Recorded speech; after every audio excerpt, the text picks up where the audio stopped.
Before we begin, let's take one breath together. Each morning is a door opening to new possibility. Maybe you know this feeling.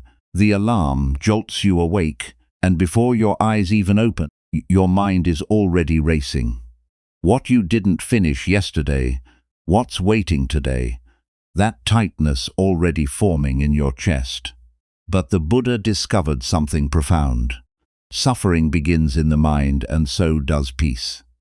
In Buddhist tradition, dawn isn't just the start of a day, it's a sacred moment. Your mind is still soft, not yet hardened by the rush of thoughts. Your heart is still open before the world asks anything of you. For the next few hours, we'll explore 10 ancient Buddhist teachings together. Not rules you must follow, but gentle invitations. Small practices that transformed monks centuries ago and can transform how you begin each day. Now you don't need to master all 10. Choose one that speaks to you. That's enough. Get comfortable. Maybe adjust your pillow. Pull a blanket closer. Let your body truly settle. This time is yours. If it feels right, share your thoughts in the comments below. Maybe what you're hoping to find in these teachings, or simply that you're here. The door is already open. Let's step through together, beginning where all awakening begins. The moment you open your eyes, each day that opens before you is a gift. Though we forget this, the moment consciousness returns, the eyes open, and immediately the mind reaches backward to yesterday's unfinished business, forward to today's demands. What you didn't complete, what's waiting, what might go wrong. The gift of waking gets buried under these thoughts before you've even left the bed. Buddhism invites you to begin from a different place entirely, not from what you lack, but from what already is. A place deeper than the mind's habitual complaints, the place of gratitude. Picture yourself right now, or tomorrow morning when you first wake. You're still in bed, body warm, mind hovering between sleep and day. Before you move, before you plan, before you remember what's difficult in your life, pause just for a moment. Place one hand gently on your chest. Feel what's happening there. Your heart beating steadily. It's been doing this all night while you slept, without your attention, without your effort. Faithful, constant, keeping you alive. And then one word, just one. Thank you. That's the practice. It's not complex. No special training required. No perfect state of mind needed. Just your hand, your heartbeat, and that simple word, meeting the morning. In Buddhist understanding, a grateful mind is a peaceful mind. The mind that constantly searches for what's missing, what's wrong, what should be different. That mind lives in perpetual suffering. Not because circumstances are so terrible, but because it's trained itself to focus on absence rather than presence. The grateful mind does something revolutionary. It acknowledges what's here. I'm not preaching at you, just observing what happens inside a human being. Notice it yourself. When you spend your first waking moments cataloging problems, how does your body feel? There's a tightness, isn't there? A heaviness. Now imagine beginning instead with gratitude, even if you don't feel it perfectly. Even if it seems forced at first, something shifts, something softens. Maybe you do have worries. Maybe real difficulties cloud your life right now. Financial stress, relationship pain, health concerns, grief. These are real, and I'm not asking you to pretend they don't exist. But even when clouds fill the sky, even when your mind feels heavy with legitimate concerns, this practice of morning gratitude opens a crack of light. What can you be grateful for even on a difficult day? The roof over your head keeping weather out while you slept. The bed that held your body through the night. The lungs that kept breathing. Without your conscious direction, your body imperfect as it might feel still accompanying you on this journey. The fact that you woke at all, not everyone did. These aren't grand things. They're ordinary, easily overlooked. But ordinariness doesn't mean worthless. In Buddhist practice, we learn to see the profound in the simple. There's a beautiful image for this practice. Imagine you have a flower inside you. Not a physical flower, but something like it. A capacity for peace, for openness, for light. This flower exists in everyone, but it needs water to bloom. Gratitude is that water. Each morning when you place your hand on your chest and say thank you, you're watering this inner flower. Not dramatically. You won't see immediate blooming, but over time with patient daily watering, something changes. The flower grows, and flowers do what flowers do naturally. They perfume the air around them. Your gratitude practiced each morning begins to perfume your whole day. This doesn't mean your circumstances magically improve. The difficulties might still be there, but your relationship to them shifts. You meet challenges from a different inner place. More grounded, more stable, less reactive. You start seeing opportunities hidden inside difficulties. You notice small beauties you would have walked past. You respond to people with more patience because you're not approaching the day from a place of internal deficit. The gratitude you cultivated at dawn quietly changes how you move through the hours that follow. The Vietnamese Zen master Thich Nhat Hanh used to remind his students of something we forget constantly. He'd say that we already have enough conditions to be happy right now. Not someday when we achieve the right things or fix the right problems. Now think about what enough means. We're conditioned to believe enough is always just beyond reach. A little more money, a better relationship, different circumstances. Then we'd have enough. But this is a trap. The finish line keeps moving. You arrive at what you thought was enough, and suddenly it isn't anymore. Gratitude practice breaks this cycle. It doesn't make you complacent or stop you from working toward good things, but it shifts the foundation from I don't have enough to I can work with. What is that shift changes everything. So, here's what this looks like in your real life, in your real morning. Tomorrow, when consciousness returns, and you find yourself in that space between sleep and day, before you reach for your phone, before you let the thought spiral begin, remember one hand on your chest. Feel that faithful heart. One word, thank you. You're not performing for anyone. No one needs to know you're doing this.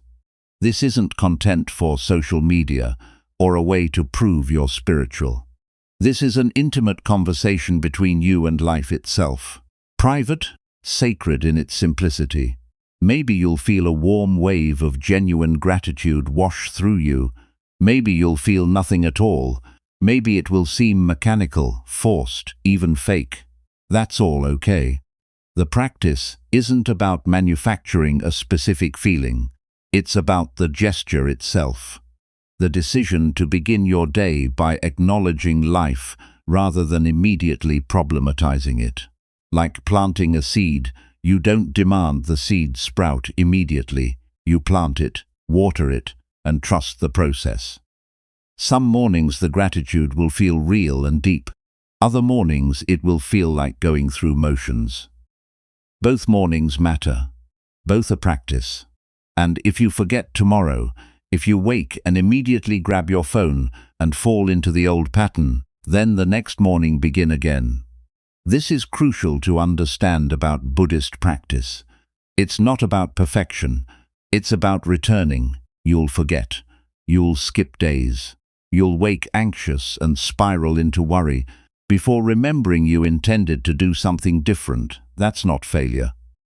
That's being human.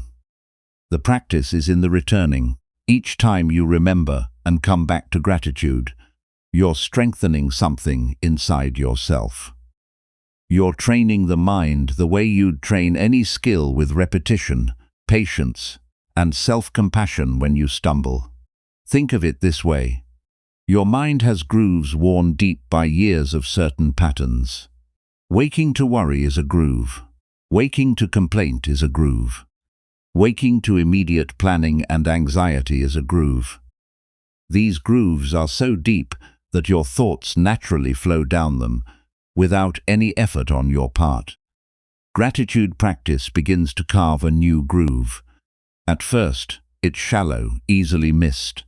Your thoughts keep falling into the old patterns because those grooves are deeper, more familiar. But each morning you practice gratitude, even imperfectly. You're deepening this new groove. Over weeks and months, this new pathway becomes more established. Eventually, gratitude becomes more natural, less forced.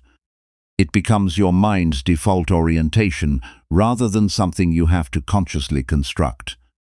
But this takes time. Western culture often promises instant transformation. Do this one thing and your life will change tomorrow. Buddhism is more honest. It says, do this one thing consistently, with patience, and without harsh self-judgment. And over time you'll notice you've become someone different. Not because you forced change, but because you watered what you wanted to grow. The morning is time for this practice because of where you are mentally and emotionally. When you first wake, your mind hasn't fully constructed its daily narrative yet. The ego isn't fully online. There's a softness, an openness that exists in those first moments. Throughout the day, the mind builds layers of story, identity, preference, judgment. By afternoon, you're deep in the narrative of who you are and what your life means. But in the morning, especially in those first seconds of consciousness, you're closer to something more fundamental, something less constructed. Gratitude planted in that fertile ground takes root differently than gratitude forced in the middle of a stressful afternoon. Both have value, but morning gratitude shapes the foundation of your day. There's also something to be said for the cumulative effect of beginning this way. One morning of gratitude might make a small difference. 7 mornings in a row start creating momentum. 30 mornings begin rewiring habitual patterns. 365 mornings transform how you meet existence itself. This is the Buddhist understanding of practice. Small, consistent actions compound over time into profound change. Not through force or willpower, but through patient repetition, with an attitude of gentleness toward yourself. So, as you lie there tomorrow morning, hand on chest, saying your quiet thank you to life, remember, you're participating in something ancient. Countless practitioners, before you have begun their days exactly this way.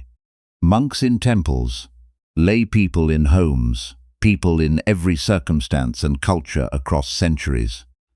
You're not alone in this practice. You're joining a river of practice that has flowed for thousands of years, and your small morning gesture adds to that river, keeps it flowing forward. This isn't about being Buddhist or adopting a religious identity. You don't need to believe anything particular.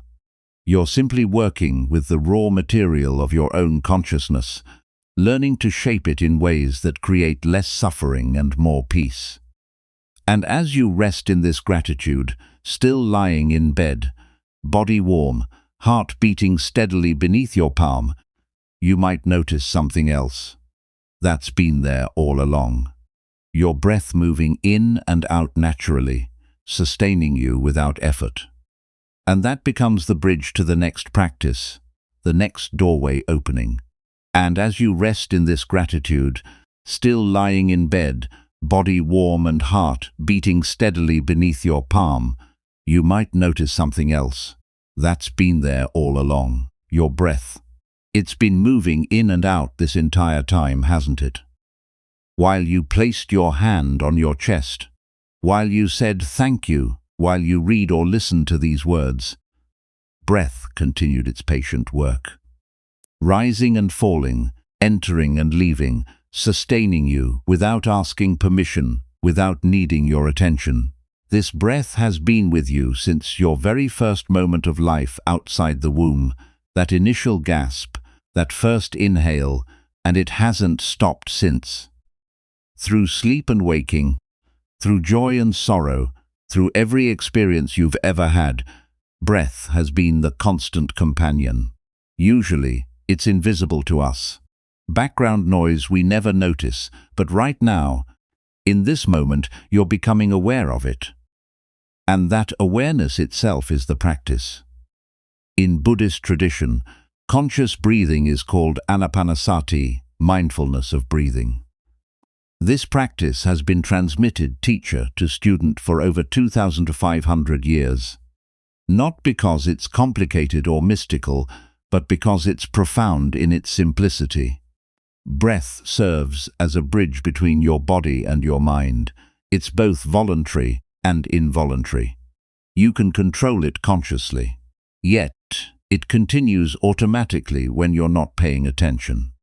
It exists right at the boundary between what you can direct and what simply happens. More importantly, breath anchors you to the present moment. You can think about yesterday's breath or tomorrow's breath, but you can only actually breathe right now. This breath, this inhale, this exhale. When you bring attention to breathing, you're automatically bringing attention to now. So, before you leave the bed this morning, before you reach for your phone or begin planning your day, let's take just 3 breaths together. 3 conscious breaths. I'll guide you through them as if we're sitting together.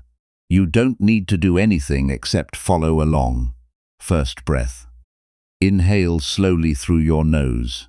Feel the air as it enters. Cool at your nostrils, traveling down through your throat, filling your lungs. Notice your chest expanding, your belly rising. If you're breathing deeply enough, feel how this incoming air awakens your cells, brings fresh oxygen to your blood. Now exhale, releasing through your nose or mouth, whichever feels natural. As you breathe out, imagine you're releasing everything accumulated during the night. Any tension held in your body, any residue of dreams still clinging to consciousness, any worry about the day ahead, just letting it all go with this out-breath. That's 1. Second breath, even slower this time. Inhale gently and pay attention to something you might not have noticed before. There's a pause at the top of the inhale, that moment when your lungs are full and you haven't yet begun to exhale. Rest in that pause for just a second. Then exhale slowly and completely. And notice, there's another pause at the bottom. When your lungs are empty and you haven't yet begun the next inhale, rest there too.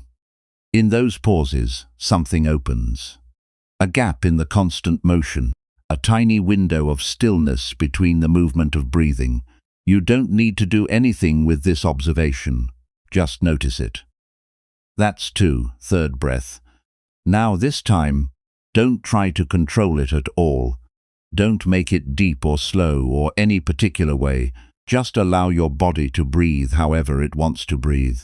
You simply watch. Observe this breath as it naturally occurs. Feel it arriving without your effort. Feel it departing without your command. This is how breath has worked your entire life, automatically, wisely, without needing management. That's 3. Now just rest for a moment with whatever you're experiencing. Maybe your body feels more awake. Maybe your mind feels slightly clearer. Maybe nothing feels different at all. All of this is fine. You've probably noticed how your breath changes throughout the day depending on your emotional state. When you're anxious, breath becomes shallow and rapid, trapped high in your chest. When you're relaxed, it deepens naturally, settling into your belly. When you're angry, it becomes sharp and quick. When you're peaceful, it flows smooth and even. The breath reflects your inner state. But here's what's remarkable. The relationship works both ways. Just as your emotions affect your breath, your breath affects your emotions. When you consciously slow and deepen your breathing, your nervous system receives a message. Things are okay, you can calm down. This isn't superstition or wishful thinking. It's how your body is wired. So these 3 conscious breaths you just took, they're not just meditation practice, they're a gift to your nervous system, a signal that this morning can begin from a place of centeredness rather than reactivity. This practice isn't about fixing yourself. You're not broken. It's about befriending yourself, meeting yourself with attention and kindness first thing in the morning. The Buddha taught something important about breath. He said, "It's the one refuge you never leave home without. You might forget your keys, your phone, your wallet, but you never forget your breath because it's always with you." When you're lost in thought, spiraling into worry or planning or reminiscence, breath brings you back. When you're overwhelmed by emotion, breath steadies you. When you're scattered and fragmented, breath gathers you together. It's like having a wise teacher who never speaks but is infinitely patient, always waiting for your attention. Breath doesn't demand anything from you. It doesn't judge you for forgetting about it for hours or days the moment you remember. And bring awareness to breathing. It's right there, ready to guide you home to the present moment. This is why breath is so central to Buddhist meditation practice. Not because there's anything magical about it, but because it's reliable, always available, and directly accessible to your awareness. Think about your day ahead. Maybe you have a stressful meeting, traffic that will test your patience, a difficult conversation you've been avoiding, deadlines pressing on you. Whatever challenges await, you'll have breath with you. Even if the rest of your day becomes chaotic, you began with this anchor. You established this connection to conscious breathing before everything else started demanding your attention, and you can return to it anytime. Sitting in that meeting, feeling tension rise. 3 breaths. Stuck in traffic, irritation building. 3 breaths before that difficult conversation. 3 breaths. You're back centered again. The Vietnamese Zen master Titan offered a beautiful teaching about conscious breathing. He would say, breathing in, I calm my body, breathing out, I smile. Such simple words, yet they contain a complete practice. Notice he doesn't say, I try to calm my body or I hope to smile. He speaks in the present tense with confidence. The in-breath calms. The out-breath allows a smile. You can use these words if they resonate with you, or you can simply be with the breath in silence. The words are just a vehicle. What matters is the attention, the awareness, the returning to this moment through the gateway of breath. Here is something else worth understanding about this practice. It's not about breathing better or achieving some perfect breath. You don't need to breathe deeply every moment or maintain some ideal breathing pattern.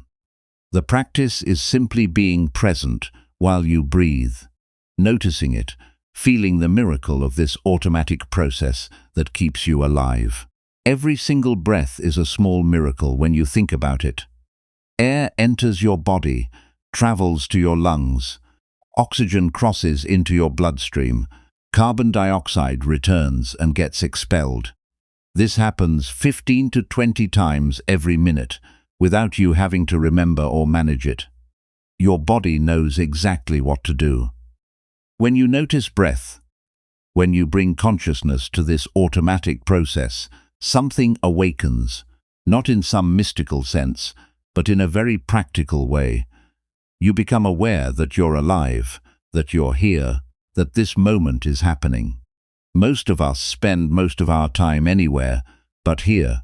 We're replaying yesterday, rehearsing tomorrow, lost in fantasy or fear or planning. The present moment gets missed entirely.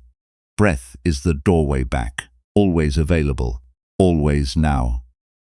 As you lie there this morning, having taken your 3 conscious breaths, you might notice your body feels more present, more inhabited. You're not just a head full of thoughts anymore. You're a breathing being connected to the physical reality of existence. This embodiment matters.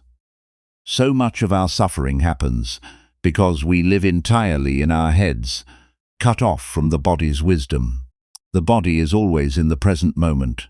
It doesn't worry about tomorrow or regret yesterday. It simply is breath by breath, heartbeat by heartbeat. When you bring attention to breathing, you're essentially asking your mind to join your body in the here and now. You're reuniting aspects of yourself that spend too much time separated.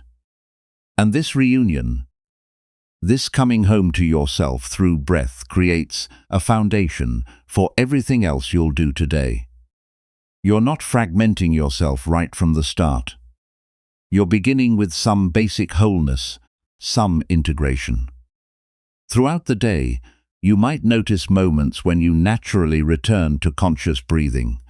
Maybe you're waiting in line and you suddenly become aware of your breath. Maybe you're between tasks and there's a pause where you notice your breathing. These aren't random moments. They're your consciousness remembering what you practiced this morning. The morning practice plants a seed throughout the day. That seed sprouts little moments of remembrance, little returns to presence. You don't have to force these moments. They arise naturally because you establish the pattern at dawn. This is how practice works in Buddhism. You're not trying to maintain perfect awareness every second. You're creating conditions for awareness to arise more frequently, more easily. Like water, finding established channels, your attention learns to flow back to breath more readily the more you practice. Some days the 3 morning breaths will feel profound. Other days they'll feel mechanical, like you're just going through the motions. Both experiences are valid. Both are practice. The quality of your experience isn't what matters most. What matters is that you're showing up, that you're taking these few moments to remember yourself, to honor your life with attention before the day sweeps you away into its demands. And now, with gratitude established in your heart, and breath anchoring you to this present moment, you're ready to consider something else. How do you want to move through this day? Not what you'll do, but how you'll be while doing it. With this breath as your foundation, with this connection to the present moment established, you can now choose an intention for your day, a quality of being you want to cultivate, a direction you want to move toward. The breath has prepared you for this next step, grounded you in your body, gathered your scattered attention into this moment. From this place of presence, you can see more clearly what matters to you, what kind of person you want to be as you move through the hours ahead, with gratitude established in your heart, and breath anchoring you to this present moment. You've created something rare in our modern world, a pocket of clarity before the day begins making demands. You're still in bed or perhaps sitting now, body awake, but mind not yet fragmented by the 100 directions it will be pulled today. This is the moment to choose, not what you'll do. Your calendar likely already holds that information, but how you'll be while doing it. Each morning is like receiving a blank canvas. You're the artist holding the brush, but here's what most of us do. We never consciously pick up that brush. We let the day paint us instead. We react to whatever appears, respond to whoever demands our attention, move through hours shaped entirely by external forces. By evening, we look at the canvas and barely recognize what's there. We didn't choose these colors, this composition, this quality of energy. It just happened to us. Buddhism offers a different approach. Before the day begins painting you, you make one conscious mark on the canvas. you establish an intention in the Buddha's Noble Eightfold Path. This is called Samma Sankappa, right intention. It's not about goal setting in the way Western culture understands goals. You're not making a to-do list or defining success metrics. You're choosing a direction for your inner life, an orientation for your consciousness. The question is simple and profound. How do I want to move through today? Sit with that question for a moment. Not what do I need to accomplish, but how do I want to be? Your intention might be very simple. Maybe today you want to pause before reacting to things, just that a breath between stimulus and response. Or maybe your intention is today I'll listen more than I speak. Or today I'll move through tasks without rushing. Or today I'll be kind to myself when I make mistakes. Notice, these aren't grand spiritual declarations. They're honest orientations toward qualities of being that matter to you. They're intimate, personal, true. You know that feeling when the day spins out of control, when you're completely reactive, bouncing from one demand to another like a pinball. When you get to evening exhausted, having spent the entire day responding rather than choosing. Your morning intention is the thread you can hold in those moments. It's your way home when you've gotten lost in the chaos. The Buddha taught something essential about how change happens in human beings. He said, everything begins in the mind. Every word you'll speak today, every action you'll take, every gesture you'll make, all of it first arises as mental energy, as thought, as intention. Before your hand moves to help someone, the intention to help forms in consciousness. Before you speak harshly, irritation arises in the mind. Before you choose patience, the intention toward patience appears. Most of this happens unconsciously, shaped by habit and conditioning, but you have a moment of choice each morning. You can consciously plant an intention before habits take over. Think of your consciousness as soil. At dawn, that soil is soft, receptive, not yet hardened by the day's heat. When you plant an intention in morning consciousness, you're putting a seed in fertile ground. That seed will influence how the day unfolds, not rigidly controlling it, but gently shaping it. There's a teaching in Zen about bamboo that helps understand the nature of intention.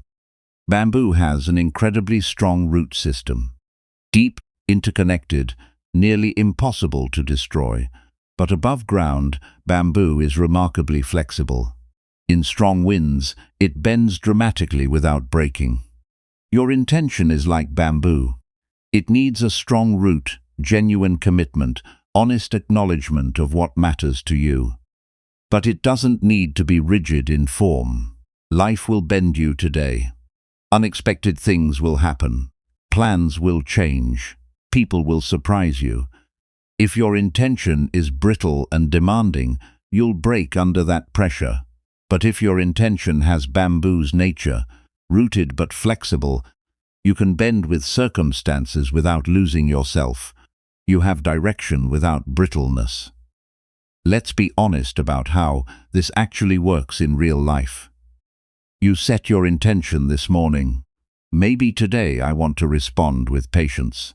Beautiful then. By 10:30. You're snapping at a coworker or feeling irritated in traffic. This is completely normal, expected. Even you haven't failed. Maybe around lunch. You suddenly remember your intention. Oh, I wanted to practice patience today. I've already lost it 3 times, that moment of remembering. That's the practice. Not staying in perfect alignment with your intention every second, but noticing when you've drifted and coming back. This returning is everything. No judgment needed, no harsh self-criticism. Just, oh, I drifted ill. Come back now. You'll do this multiple times throughout the day. Drift and return, forget and remember, lose the thread and pick it up again. Each return strengthens something in you. trains your consciousness to recognize when you're off course and gently correct. From the Dhammapada, the Buddha's teaching comes, we are shaped by our thoughts. We become what we think. This sounds deterministic, like we're prisoners of our thinking. But there's profound freedom hidden here. If we become what we think, then we can choose what to cultivate in thought. We can't control every thought that arises. Thoughts emerge from deep conditioning, from past experiences, from circumstances beyond our choosing. But we can choose which thoughts we water, which we give attention to, which we allow to shape us. Your morning intention is choosing what to water, choosing which quality of consciousness you want to cultivate today. Here's something important to understand. Your intention doesn't need to sound spiritual or impressive. There's no right or wrong intention, no hierarchy of noble versus mundane. Maybe your intention today is, I won't check my phone first thing when I wake up. That's valid. That's you choosing to start the day on your terms rather than being hijacked by notifications. Maybe it's actually take a lunch break instead of eating at my desk. That's you choosing to honor your body's need for pause, for nourishment taken with awareness. Maybe it's say one true thing today instead of just going along. That's you choosing authenticity over comfort. Whatever your intention is, what matters is that it's genuinely yours, not borrowed from a book or copied from someone else's practice. Not what you think you should intend, but what actually resonates with where you are right now in your life. Sometimes your intention will be about your inner state, patience, presence, curiosity, kindness. Other times it might be about specific behavior, listening without interrupting, pausing before scrolling, speaking up when usually you'd stay silent. Both types of intention are valuable. The practice of setting intention doesn't take long.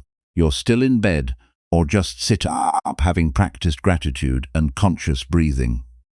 Maybe 30 seconds of quiet reflection, asking yourself sincerely, what quality do I want to bring to today?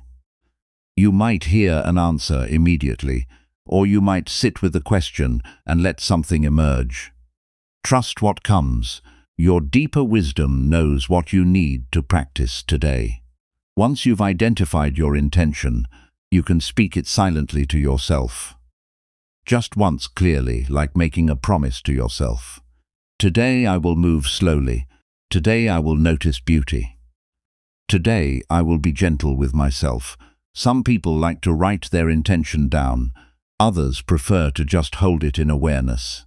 Either way works. What matters is the moment of conscious choosing before the day's momentum sweeps you along. Throughout the day, your intention works quietly in the background, even when you've forgotten it consciously. It's there influencing small choices, gently pulling you back toward the quality you chose to cultivate. You'll notice it most in the gap between stimulus and response. Someone says something irritating, and instead of immediately reacting, there's a tiny pause. Your intention is working there, creating space for choice. Or, you're about to rush through something and you suddenly slow down slightly. You didn't consciously remember your intention to move slowly, but it's operating anyway, subtly shaping your pace. This is how intention works, not as rigid control, but as gentle influence, like a compass that doesn't force you to go north, but quietly shows you which direction north is, so you can choose your path with awareness. And here's something you'll discover over time. The intentions you set, morning after morning, start shaping not just your days but your character. If you spend a month intending patience each morning, even imperfectly practicing it, you become a more patient person. Not through force, but through gentle daily cultivation. The Buddha taught that our character is formed by repeated thoughts and actions. A single angry thought doesn't define you, but cultivating anger daily does. A single kind act doesn't transform you, but daily practice of kindness does. Intention what you want to cultivate, then trusting the natural process of growth that comes from consistent planting. Sometimes you'll set an intention and realize by mid-morning it's not what you actually needed today. The day revealed something different was required. That's fine. You can adjust. Intention isn't a vow you can't break. It's a direction you can refine as you walk. The practice isn't about getting it perfect. It's about starting your day consciously rather than automatically. It's about remembering you have choice in how you meet experience. Even when you can't choose the experience itself. You can't control whether traffic is bad, whether your meeting goes well, whether someone is kind to you or difficult. But you can set an intention for how you want to be present with whatever comes. That's your power, your freedom. As you lie there considering your intention for today, you might notice something else happening. Your mind might already be creating expectations about how the day should go, already building a detailed script of how things need to unfold for you to feel okay. This is natural. The mind loves planning, predicting, controlling. But those expectations, however reasonable they seem, often become the source of suffering. Because reality rarely follows our scripts exactly. And when it doesn't, the day goes differently than we expected, we suffer. Not because of what actually happened, but because it didn't match what we thought should happen. So, having set your intention, your chosen quality of being for today, the next invitation is to release your grip on expectations about how the day must unfold. To hold your intention like bamboo, rooted but flexible, directed but not rigid. This brings us to something subtle but crucial in Buddhist practice. The difference between intention and expectation, between direction and demand, between having a compass and insisting the terrain match your map. You've set your intention for the day, maybe to move slowly, to listen deeply, to be kind to yourself. Beautiful.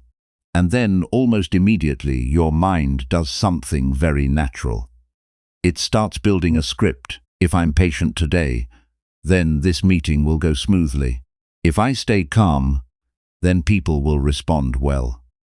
If I do everything right, then it'll feel good by evening. The mind loves creating these conditional statements, these detailed predictions about how the day should unfold. We all do it. It feels like planning, like being prepared.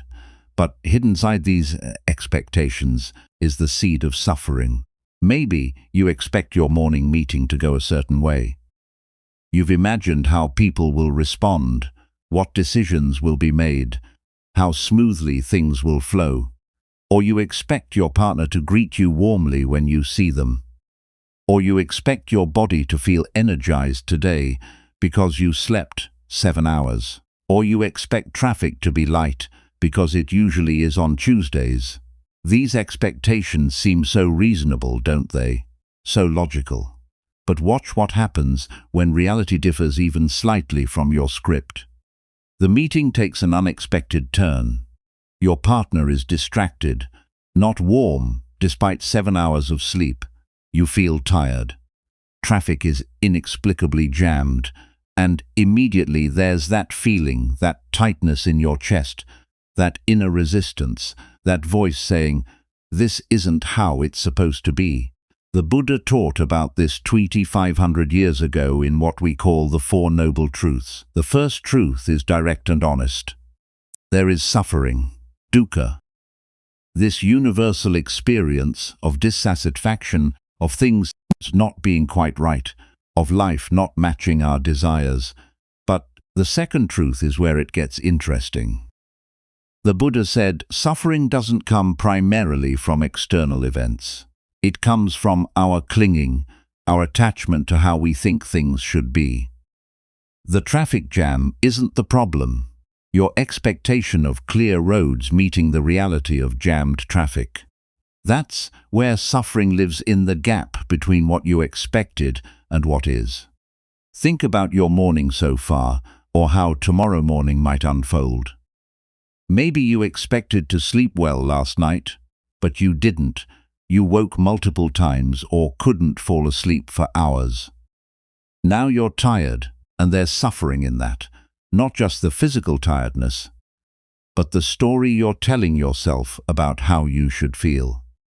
You expected to wake feeling energized and ready, but instead you feel heavy and slow. The expectation unmet becomes a small suffering.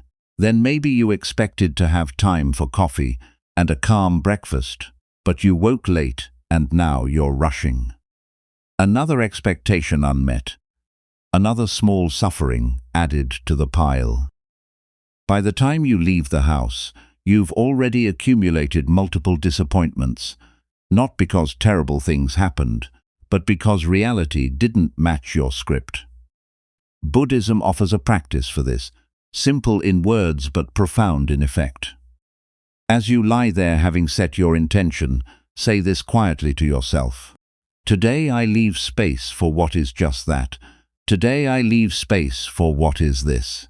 Isn't giving up on your plans or dreams. It's not becoming passive or apathetic about your life. It's choosing to hold your plans with open palms instead of clenched fists.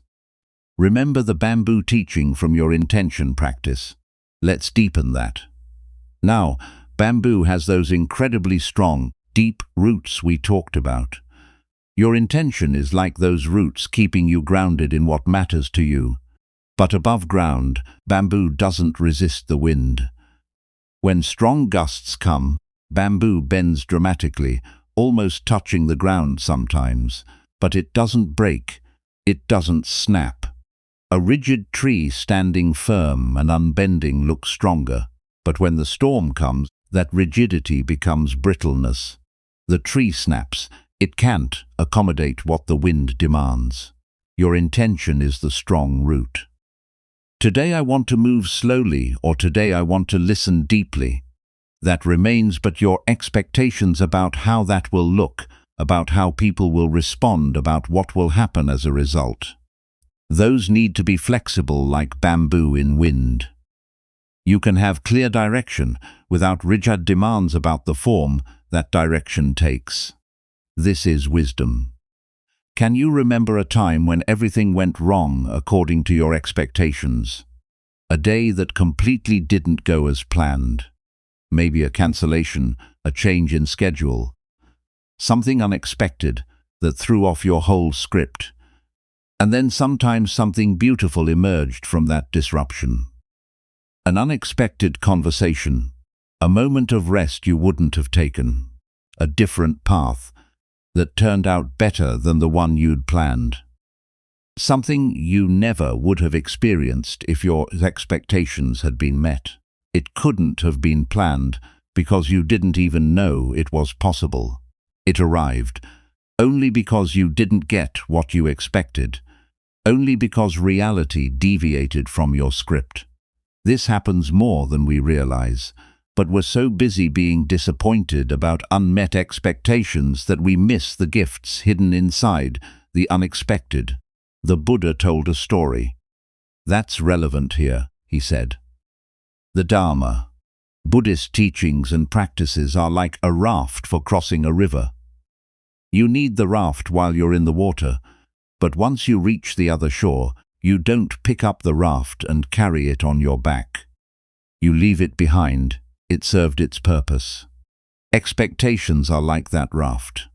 They serve a purpose, helping you prepare, giving you direction, allowing you to plan. But once you're in the actual moment, once you're on the shore of reality, you need to let go of the expectation and deal with what actually is. The problem is we keep carrying the raft. But I expected clear traffic. But I expected them to be kind, but I expected to feel better. We're standing on solid ground, arguing with reality, about what we thought the ground should look like. This doesn't mean becoming passive. or not caring about outcomes. That's a common misunderstanding of this practice. You still plan your day, you still work toward good things, you still have preferences and make efforts. But underneath all that planning and effort is a different quality. Acceptance of what actually is, not war with reality. There's a Zen story about a student who approached his master with a question. "Master, what is Buddha?" The master replied simply, "The one in the hall." The student, excited, rushed to the hall, expecting to find someone special, some enlightened being sitting there, but the hall was empty. Confused and disappointed, the student returned to the master. "There's no one in the hall." The master smiled. "You expected Buddha to look a certain way, didn't you? You went looking for your expectation instead of looking for what was actually there. This is what we do constantly. We're so busy looking for our expectations that we miss what's actually present. Expectations are the mind's attempt at control, at creating certainty in an uncertain world. If I can predict how things will go, if I can imagine the script accurately enough, this I'll feel safe. I'll be prepared. I won't be caught off guard, but life doesn't work that way. No amount of expectation building creates actual control. You can't script other people's responses. You can't guarantee outcomes. You can't force reality to match your imagination of it. The peace you're seeking, the peace these morning practices are cultivating, isn't found in successfully controlling outcomes. It's found in being present with whatever comes. This is a radical shift in how most of us approach life. We've been taught that peace comes from getting what we want, from having things go our way, from successfully manipulating circumstances to match our preferences. Buddhism says, no, that's not where peace lives. That's where temporary pleasure might live, but not peace. Peace lives in equanimity, in the ability to meet life as it actually unfolds, rather than constantly fighting for it to be different. So as you prepare to enter your day, having set your intention with strong roots, practice holding your expectations lightly. Yes, you have a sense of how you'd like things to go. Yes, you have preferences and hopes, but can you hold all of that with an open hand? Can you say to yourself, I have an idea about how today might unfold, and am willing to meet whatever actually unfolds. This willingness to meet reality on its own terms, rather than your terms, is a form of courage. It takes bravery to release the illusion of control that expectations provide. It takes trust to walk into a day without a rigid script. But what you gain is so much greater than what you lose. You gain availability to the present moment. You gain the ability to respond wisely to what is, rather than reacting constantly to what isn't. You gain resilience, flexibility, peace. When something unexpected happens, and it will, you won't crash as hard because you weren't clinging so tightly to how it was supposed to be. You'll have that bamboo quality, bending with the wind of circumstance while remaining rooted in your intention. Throughout your day, you might notice the moment expectations arise. You're about to enter a conversation and your mind quickly creates a script. They'll say this, I'll say that. It will go this way, just notice that happening. You don't have to fight the expectation or make it disappear. Just see it for what it is, the mind's habit of trying to predict and control, and then consciously soften your grip on that script. Maybe it will go that way, maybe it won't. Either way, I'm here to meet what actually happens. This softening, this releasing, this opening to what is it might feel vulnerable at first, like you're going into the day without armor, without your usual defensive preparations. But actually, you're doing the opposite. You're becoming more resilient, not less. Rigid things break under pressure, flexible things adapt and survive. The Buddha's third noble truth, and we'll touch on this more deeply later, is that there is an end to suffering. Not an end to difficult circumstances, but an end to the suffering we create through our relationship with circumstances. That end begins here in this morning practice of releasing expectation, of noticing how you cling to how things should be, and practicing gently letting that clinging soften. Some days you'll manage this with grace. Other days you'll find yourself deeply attached to expectations, frustrated when they are not met, unable to release your grip. Both are part of the practice. On the days when you can't release, when expectations have you in their grip, just notice that too. Today I'm holding very tightly. Today the bamboo in me is feeling more like rigid tree, that awareness itself is valuable. Tomorrow morning you begin again. Fresh canvas, new opportunity to practice holding your day with open hands.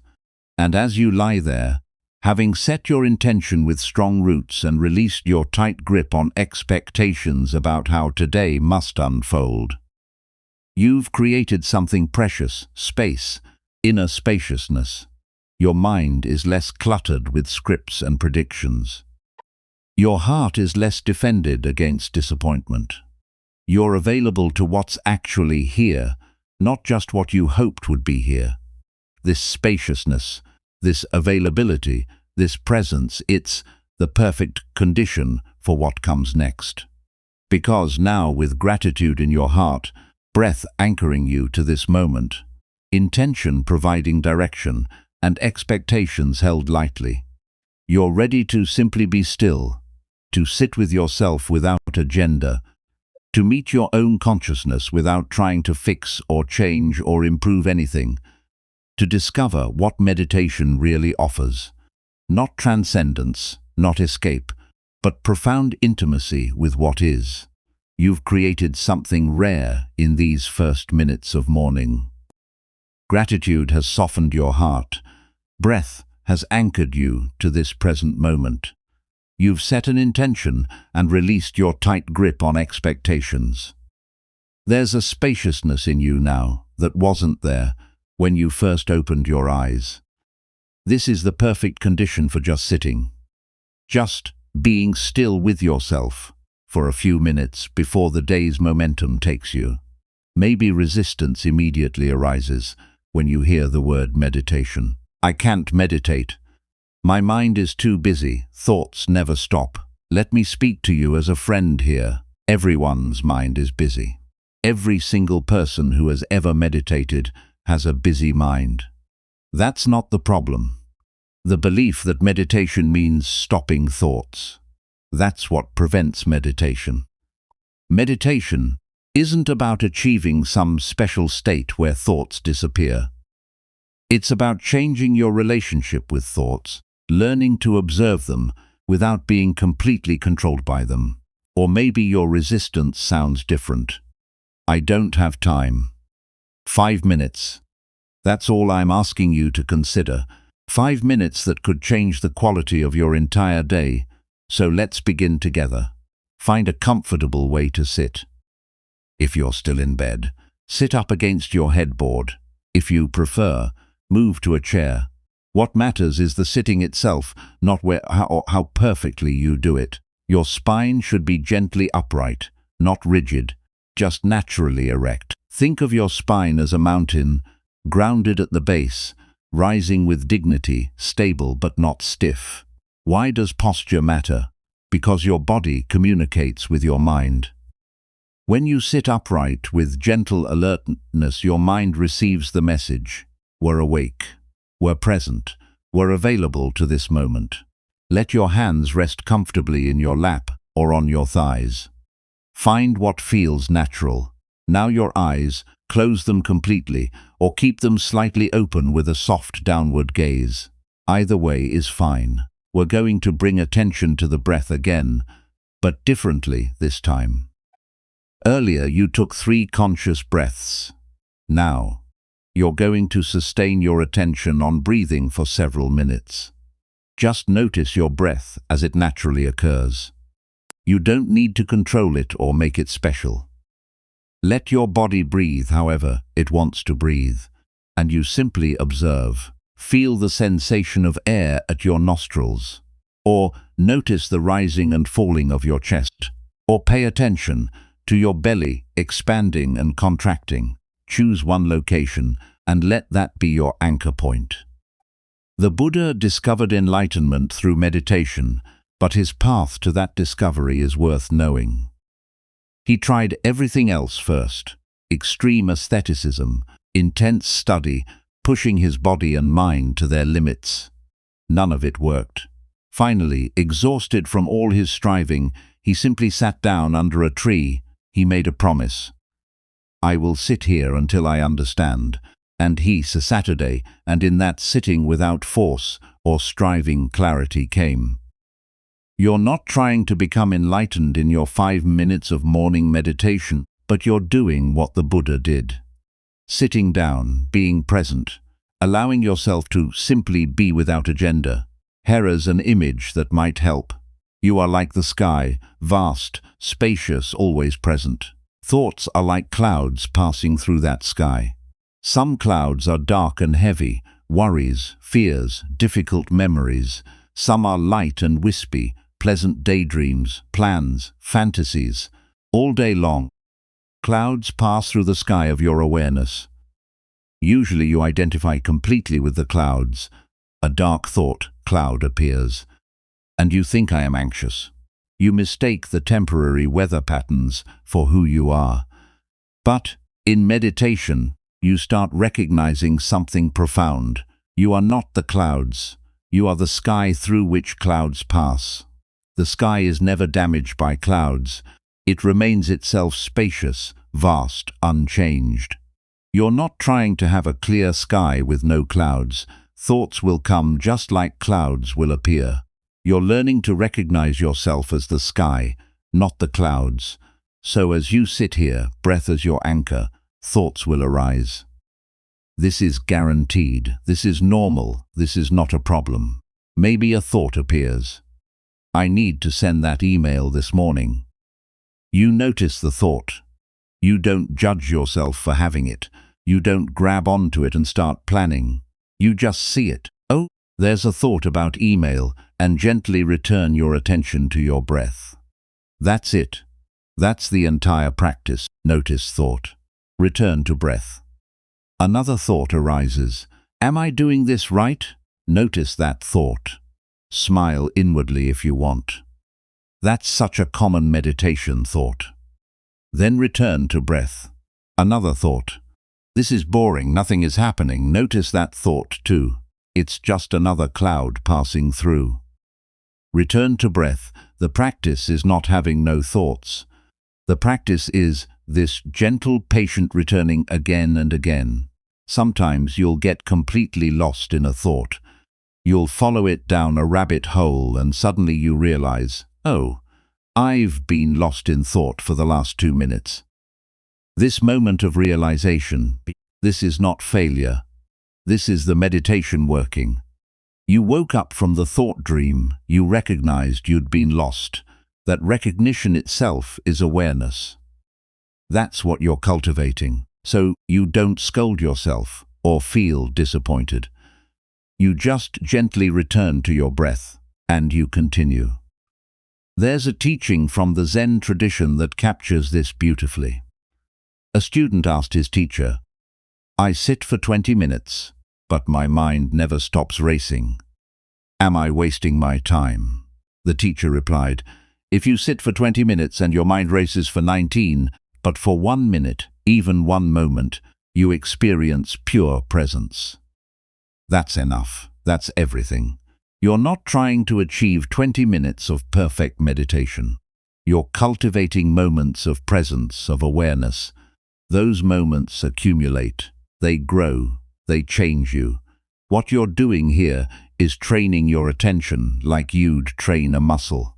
Your attention doesn't get stronger when it stays perfectly focused. It gets stronger each time it wanders and you bring it back. Every return is a repetition, a strengthening. Every moment of noticing I was lost in thought is a moment of awakening. You're also becoming familiar with your mind in a new way. Instead of being completely identified with every thought and emotion, you're learning to observe the patterns. You start recognizing, oh, this is my anxious thinking pattern. It feels overwhelming, but it's just a pattern and it will pass. This familiarity with your own mind is invaluable. You're becoming intimate with how it works, learning to observe without being swept away. Later today, when something stressful happens, you'll have this reference point. You'll remember, oh, I can observe this feeling like I observed thoughts in meditation. I don't have to be completely identified with this stress. That space between experience and reaction. That's where freedom lives. That's where choice becomes possible. The Buddha called meditation practice bhavana, which means cultivation or development. You're cultivating awareness the way a gardener cultivates soil patiently, consistently, with care. A gardener doesn't plant a seed and then dig it up the next day to see if it's growing. They water it. They trust the process. Some days they see no visible progress, but underground roots are developing. Your meditation practice is like that. Some sessions will feel profound. Other sessions will feel like you're just sitting there restless and distracted. Both are valuable. Both are practice. You're cultivating something that grows beneath the surface.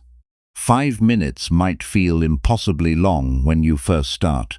Your body might be restless. Your mind might be screaming at you about everything you should be doing instead. That's okay. Start with 2 minutes if 5 feels like too much. Start with 1 minute. Start with 30 seconds of true presence. What matters is not the duration, but the sincerity of your practice. Over time, those minutes will naturally extend, not because you're forcing yourself, but because something in you recognizes the value of this stillness. But we're not there yet. Right now, you're just beginning, and beginning means starting exactly where you are. As you sit here, eventually you'll sense it's time to end. Don't rush that ending. Take one more conscious breath, a little deeper than the others. Feel gratitude for these few minutes you gave yourself. Then slowly, gently open your eyes if they were closed. Notice how the room looks. Notice the quality of light, the objects around you. Don't immediately jump up and rush into your day. When you rise from meditation, you carry something with you. Not a special state that will quickly fade, but a quality of presence. You've reminded yourself that you are not just a doing machine, not just a problem solver. You are also awareness itself. You are the space in which experience occurs. Throughout your day, you might find little moments where you naturally drop into that meditative quality again. Waiting for coffee to brew. You notice. You're just standing there present. Driving, you find yourself aware of hands on steering wheel, rather than lost in thought. These moments arise because you establish this pattern of presence in your morning practice. Tomorrow morning you'll sit again, maybe for the same duration, maybe shorter, maybe longer. What matters is the return, the consistency, the patient cultivation of awareness. Some wisdom traditions teach that the most important moment of meditation is the moment you sit down. Everything else follows from that decision to show up for yourself. So tomorrow you'll make that decision again, and the next day, and slowly, imperceptibly, at first something in you will shift. The clouds will still come. Worries, plans, memories, all of it. But you'll remember more and more often that you are the sky. And from that remembering something beautiful emerges. Your heart naturally opens. Compassion arises not as something you have to force, but as your natural response to life. Which brings us to the next practice. the one that flows most naturally from meditation's opening of your heart. A practice of directing goodwill, of wishing peace, not just for yourself, but for all beings. From the stillness of meditation, something naturally wants to emerge. Your heart, having sat quietly with itself, becomes tender, open, available. This is the perfect moment for a practice that might seem unusual at first, but holds profound power. What if your first conscious act each day was wishing peace, not just for yourself, but for all beings, those you love, those you don't know, even those who've hurt you? In Buddhist tradition, this is called metta, loving kindness, and before you dismiss it as sentimental or naive, let me tell you what it actually is. Metta isn't about feeling warm and fuzzy toward everyone. It's not forced positivity or pretending you don't have real conflicts with people. It's something deeper and more revolutionary than that. It's the practice of wishing well-being unconditionally, without needing people to deserve it first, without waiting for them to earn your goodwill, just offering it because an open heart is its own reward. This is hard for us. We've been trained since childhood that love must be earned, that kindness must be deserved. Be good, and you'll receive affection. Behave correctly, and you'll be worthy of care. The message sinks deep. You must do something to merit kindness. Metta says no, goodwill doesn't need reasons. It's the natural state of an open heart. Not something you extend after people prove themselves worthy, but something you offer because that's who you choose to be. So, let's practice this together. You're sitting quietly, perhaps still in your meditation posture, or you've adjusted slightly. Place your hand on your heart if you want. That physical connection to yourself can help. We begin surprisingly with yourself. This is often the hardest part. Many people find it easier to wish peace for others than for themselves. We're so accustomed to self-criticism, to seeing our flaws, to feeling we don't quite measure up. Directing genuine loving kindness toward ourselves feels awkward, even wrong. But start here anyway. Repeat these phrases silently, hand on heart. May I be peaceful. May I be safe. May I be healthy. May I live with ease. Notice what happens as you say these words. Maybe nothing. They feel empty, mechanical, like you're just reciting. Maybe resistance arises, a voice saying, I don't deserve this, or this is selfish. Maybe emotion wells up unexpectedly, realizing how rarely you speak to yourself with kindness. Whatever arises is okay. You're not affirming what's already true. You're not pretending everything is fine when it isn't. You're cultivating what's possible. Think of it like watering a seed before it sprouts.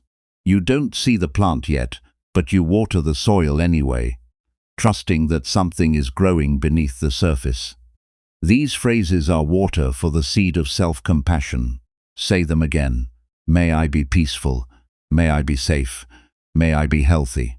May I live with ease. Even if you don't believe them yet, even if they feel foreign in your mouth, the practice is in the offering. You're training your mind to consider the possibility that you deserve kindness, without having to earn it first. Now think of someone you love, someone easy to love. A child, a dear friend, a partner, someone whose well-being you genuinely care about. See their face in your mind. Remember what it feels like to be with them, and offer them the same phrases. May you be peaceful. May you be safe. May you be healthy. May you live with ease. This probably feels more natural. Your heart knows how to wish good things for people you love.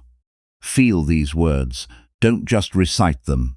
Let genuine care infuse them. Picture them receiving this blessing somehow, even though they don't know you're offering it. Imagine peace settling over them, whatever struggles they're carrying, becoming a little lighter. Now we expand the circle. Think of someone neutral, a person you encountered recently, but don't really know. Maybe the Claire at the store yesterday. Maybe someone you passed on the street. Maybe a neighbor you waved to but have never spoken with.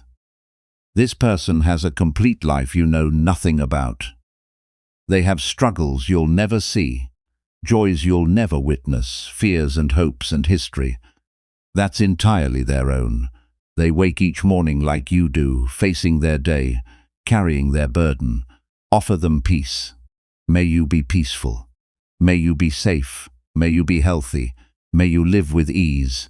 Notice any resistance here. Why should I waste energy on a stranger?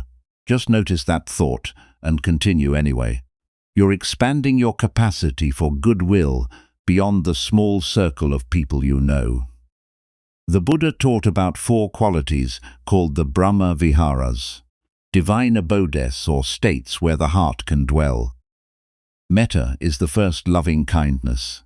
This unconditional goodwill we're practicing. The others are karuna, compassion for those who suffer, mudita, appreciative joy in others' happiness, and upa, equanimity, the ability to remain balanced when you can't fix everything. All 4 are forms of love, but love without attachment, without needing anything in return. Right now, we're cultivating metta, and we're about to approach the most challenging part. When you feel ready, and only when you feel ready, think of someone difficult. Not the most difficult person in your life, not someone who traumatized you or caused deep harm. Start smaller. Someone who irritates you, who rubs you the wrong way, who you find yourself resenting or judging. This practice isn't about them. It's about you. It's about releasing the poison you carry. There's an old Buddhist teaching.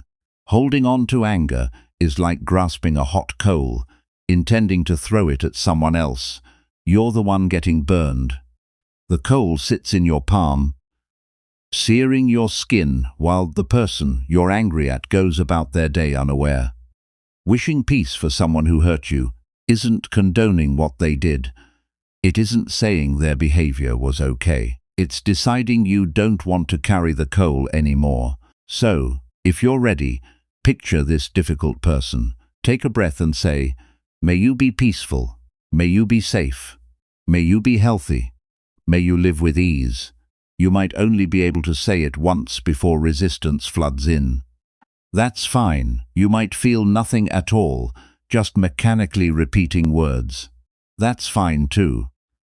You might surprise yourself by feeling genuine wish for their well-being. Whatever you feel, you've done something powerful. You've loosened the grip of resentment just slightly, and that small loosening creates space for your own peace. Finally, expand your awareness to all beings everywhere.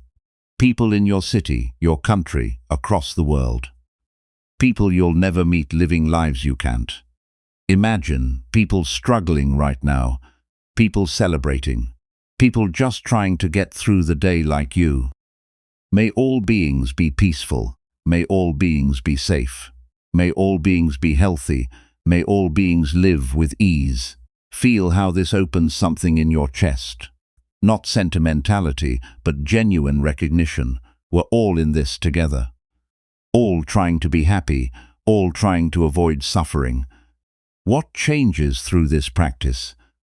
Isn't that people suddenly become kinder to you. The difficult person doesn't transform overnight. The world doesn't rearrange itself to match your wishes. What changes is you stop meeting the world with a closed, defended heart. You stop approaching each encounter from a place of suspicion or judgment. You walk through your day differently, softer, more open, less armored. The Metta Sutta, one of the Buddha's teachings on loving kindness, offers a beautiful image. He said, "We should cultivate boundless love toward all beings, just as a mother would protect her only child with her life. Unconditional, fierce, unshakable." This is the possibility within you. Not weakness or naivety, but the fierce tenderness of a heart that refuses to close. After practicing metta each morning, you might notice subtle shifts throughout your day. Someone cuts you off in traffic, and instead of immediate rage, there's a moment of space. They must be rushing somewhere, worried about something. Not excusing rudeness, but not taking it as personal attack either. A corker snaps at you, and instead of snapping back, you pause. What suffering makes them act this way? You respond with patience you didn't know you had. These aren't dramatic transformations. They're small moments where you meet life differently because your heart has been practicing openness each morning. Some days, metta practice will feel real and powerful. Your heart will swell with genuine warmth as you recite the phrases. You'll feel connected to all beings, touched by the shared human experience. Other days, the words will feel empty. You'll recite them mechanically, feeling nothing, maybe even annoyed. You're bothering with this practice. Anyway, the cultivation happens beneath the surface of immediate feeling, like your meditation practice, like your gratitude practice. This is about consistent tending, not perfect performance. You're training your heart the way you train any capacity. Through repetition, through showing up even when it feels pointless, through trusting the process more than the immediate result. Over weeks and months of morning metta practices, you'll notice you've become someone slightly different. Not perfect, not constantly radiating love, but quicker to understand than to judge, slower to harden your heart, more willing to stay open even when it's uncomfortable. There's another benefit to this practice that's worth naming. When you regularly wish well-being for yourself, start believing you deserve it. When you regularly wish peace for others, you stop making their worthiness contingent on their behavior. You become less judgmental overall, including toward yourself. This doesn't mean you lose all discernment or boundaries. You can wish someone peace while still choosing not to be in relationship with them. You can offer goodwill while still holding people accountable. Metta isn't about being a doormat. It's about not carrying poison. As you finish your metta practice each morning, take a moment to notice how you feel, not to judge the feeling.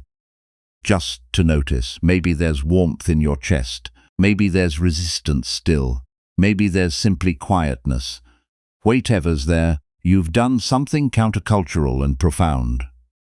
In a world that constantly tells us to protect ourselves, to guard our hearts, to only give when we're guaranteed return, you've practiced unconditional goodwill. You've chosen to be a person who wishes peace rather than harm, understanding rather than judgment, openness rather than closure, not because people deserve it, but because that's who you want to be. This opening of the heart, this practice of metta, prepares you for what comes next. Because with an open heart, you can see more clearly. You can observe the movements of your own mind without being so identified with them. You can watch thoughts arise and pass without being swept away by each one. Having cultivated loving kindness, having softened your heart toward yourself and others, you're ready to turn your attention to the nature of thought itself, to observe the mind's theater without getting lost in the show. 6 teachings explored together, and maybe you're noticing something. These aren't separate practices existing in isolation. They're one practice with many faces. Gratitude opens your heart. Breath anchors you to this moment. Intention guides your inner direction. Releasing expectations frees you from rigid demands. Meditation stills the constant movement and noise. Loving kindness expands your capacity for goodwill. But they are all pointing to the same place, the same truth. The Buddha didn't teach hundreds of different paths leading to different destinations. He taught one path with infinite expressions. All these morning practices are saying the same thing in different languages. Peace is available right now. in this moment, in this body, in this breath. You don't need to master all 6 to benefit from them. Even one practice done with sincerity and consistency transforms everything. Depth over breadth. Better to water one seed fully, tending it with care each morning, than to scatter water thinly across barren ground where nothing can take root. If you've been listening this far, that itself matters. You're still here. You haven't rushed off to begin your day, or turn to the 1,000 other things competing for your attention. That choice to stay present, to keep listening, to remain open, that's already practice. The remaining 4 teachings will deepen what's already begun in you. They're about seeing clearly, moving consciously, finding the sacred hidden in ordinary moments. They're about living an awakened life, not just thinking about awakening. If you need to stretch right now, stretch. If you want to adjust your position, make yourself more comfortable, do that, or simply stay exactly as you are. We continue together. Let's take one conscious breath before moving forward. Wherever you are, whatever you're doing, just one breath with full attention. Inhaling, exhaling. Thank you for that, for being here, for giving yourself this time. What comes next is subtle but profound. We've been working with breath, with heart, with intention. Now we turn our attention to something we rarely examine directly, the nature of thought itself. Not just having thoughts, but observing them, watching how they arise, how they shape your experience, how they can either trap you or set you free depending on your relationship with them. This is where Buddhist practice gets deeply liberating. Because when you truly understand the nature of your own thoughts, when you see them clearly for what they are, something fundamental shifts. You discover a freedom you didn't know was possible. You wake, and even before your body moves, the movie begins. Thoughts appear like uninvited guests, entering through a door you didn't know was open, planning what you need to do today, worrying about what might go wrong, remembering something from yesterday that still bothers you, imagining conversations that haven't happened yet. All of this happens automatically, without your permission. Often before you're even fully conscious. And usually you believe every single one of these thoughts. You take them as truth, as reality, as accurate descriptions of your life and yourself. But here's a Buddhist insight that changes everything once you really see it. You are not your thoughts.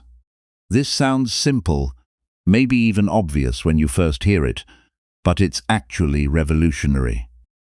Most of us live our entire lives completely identified with our thinking, never questioning whether these thoughts are true, never examining where they come from, never recognizing we have any choice about them. You're not your thoughts. You're the awareness in which thoughts appear. Like the sky and clouds we talked about in meditation, you're the vast, spacious sky and thoughts, are weather patterns passing through like the ocean and waves. You're the deep, still ocean and thoughts, are waves moving across the surface. This distinction isn't just philosophical. It's intensely practical and immediately applicable to your real morning, your real life. Maybe your first thought upon waking this morning was, "I'm tired." You probably took that as simple truth. I'm tired, fact done. That's how I am. But is it, or is it a thought about tiredness appearing in your awareness? The difference seems subtle, but the implications are profound. When you believe I am tired, you become that tiredness completely. It defines you. It limits what seems possible. You move through your morning as a tired person. And that identity shapes everything. When you recognize there's a thought about tiredness, suddenly there's space. You're not denying the physical sensation of tiredness, but you're not completely identified with it either. You're the awareness noticing both the tiredness and the thought about it. That space, that small gap between experience and identification with, is where freedom lives. So the practice this morning and every morning is simple but profound. Before you engage with your thoughts, before you start believing and following them, just notice what thoughts are here right now. Not to change them, not to fight with them, not to make them go away, just to observe them the way a naturalist might observe birds. With curiosity, without judgment, simply noting what's present, you might silently label them as they arise. Planning, worrying, judging, remembering. Not to stop them. You can't stop thoughts from arising any more than you can stop clouds from forming, but to recognize them as thoughts rather than reality. This recognition changes everything. When you see a thought as a thought, it loses some of its power over you. A thought appears. This day is going to be terrible. Usually, if you believe that thought, you unconsciously start making it true. Your body tenses in anticipation of difficulty. You approach interactions with defensiveness. You look for evidence that confirms the prediction. And by evening, the day has indeed been terrible, not because it had to be, but because you oriented yourself around that initial thought. But if you observe the thought, oh, there's a prediction that today will be terrible, something shifts. You haven't believed it or rejected it. You've simply seen it as what it is, a mental event, a pattern of neurons firing, an interpretation, not a fact. Now you have choice. The thought might still be there, but you're not enslaved to it. You can act from awareness rather than from automatic belief in every thought that crosses your mind. In Buddhist practice, this is called vipassana, insight meditation, or clear seeing. What you're seeing clearly is the nature of mind itself. Thoughts don't arise randomly or magically. They arise based on conditions, your past experiences, your current fears and hopes, your conditioning from childhood, what happened yesterday, what you anticipate for today. There are products of causes and conditions, not objective truths about reality. Understanding this frees you from taking every thought so seriously. Yes, thoughts can contain useful information. Yes, thinking is a valuable tool. But thoughts are not infallible, truth-tellers, and recognizing that gives you back your power. There's a useful metaphor here. Imagine a river with a strong current. You can jump into that river and be swept away, tumbled by the current, carried wherever the water goes. Or you can sit on the riverbank and watch the current flow past you. Most of us spend our lives in the river of thought, swept along by every mental current, believing we have no choice but to go wherever our thinking takes us. This practice teaches you to sit on the bank. The river of thought still flows. It never stops, but you're not in it anymore. You're watching it flow. You can see where it's going without being dragged along. This doesn't mean you never think. That's a misunderstanding of this practice. Thinking is useful, often necessary. Planning your day requires thought. Solving problems requires thought. Create anything requires thought. But there's a difference between using thoughts as tools and being used by them. There's a difference between conscious thinking and being unconsciously driven by every thought that arises. When you practice observation, you develop the capacity to think. When thinking is useful, and to not be thinking when it isn't, you can pick up the tool of thought when you need it, then put it down when you're done. Right now, most of us can't put the tool down. Thinking continues compulsively, even when it's not serving us. Churning through the same worries and plans over and over, exhausting us with its constant motion. The Zen master Shunryu Suzuki offered beautiful guidance about this. He said, Leave your front door and your back door open. Let thoughts come and go. Just don't serve them tea. What an image. Thoughts are like visitors passing through your house. You don't need to lock the doors to keep them out. That's impossible and creates more struggle. But you also don't need to invite them to sit down. Offer them tea.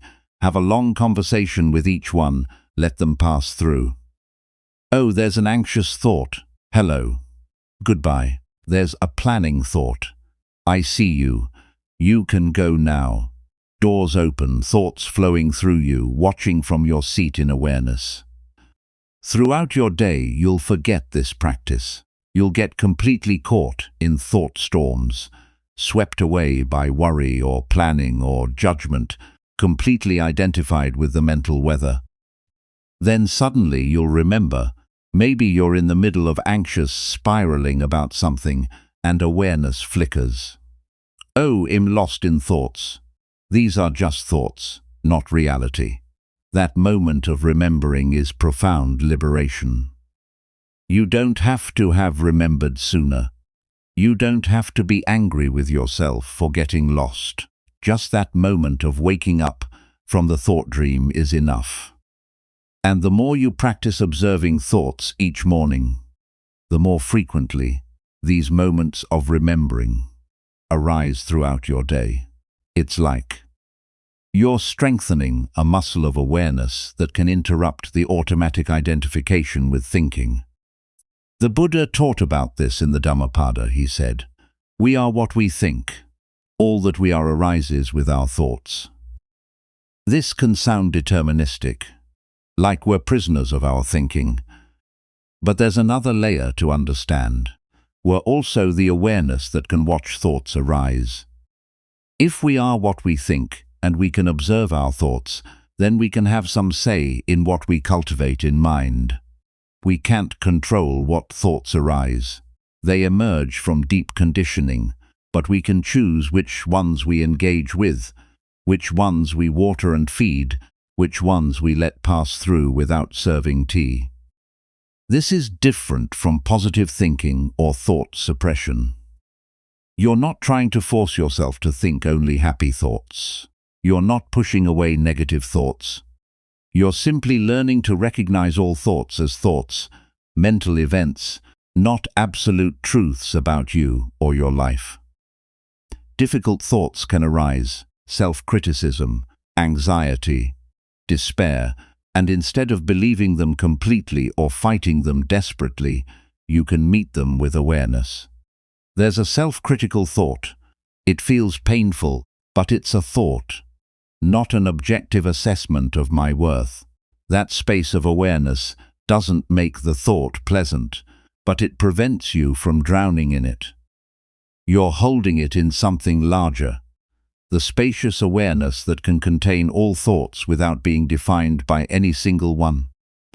Your mind will wander during this very practice of observing thoughts. You'll try to watch thoughts and immediately get lost in one, following it down a rabbit hole before you realize what happened. This is not failure. Noticing you've wandered is the awakening, that moment of recognition. Oh, I was lost, and now I'm aware again. That's the practice working. Every time you notice and return, you're strengthening awareness. Think of it like training a puppy. The puppy wanders off constantly. You don't beat the puppy or shame it for wandering. You just gently bring it back again and again patiently. Eventually, through repetition and kindness, the puppy learns to stay. Your attention is like that puppy. It will wander into thought constantly. You gently bring it back to observation, to awareness, to watching rather than being swept away. Over time, attention becomes more stable, less easily captured by every passing thought. As you lie there tomorrow morning or sit in your morning quiet, you can practice this observation. What thoughts are present? Can you watch them arise without immediately believing them or following them? Can you create even a tiny bit of space between awareness and thought? This space is sacred in Buddhist practice. In that space, you're not controlled by conditioning.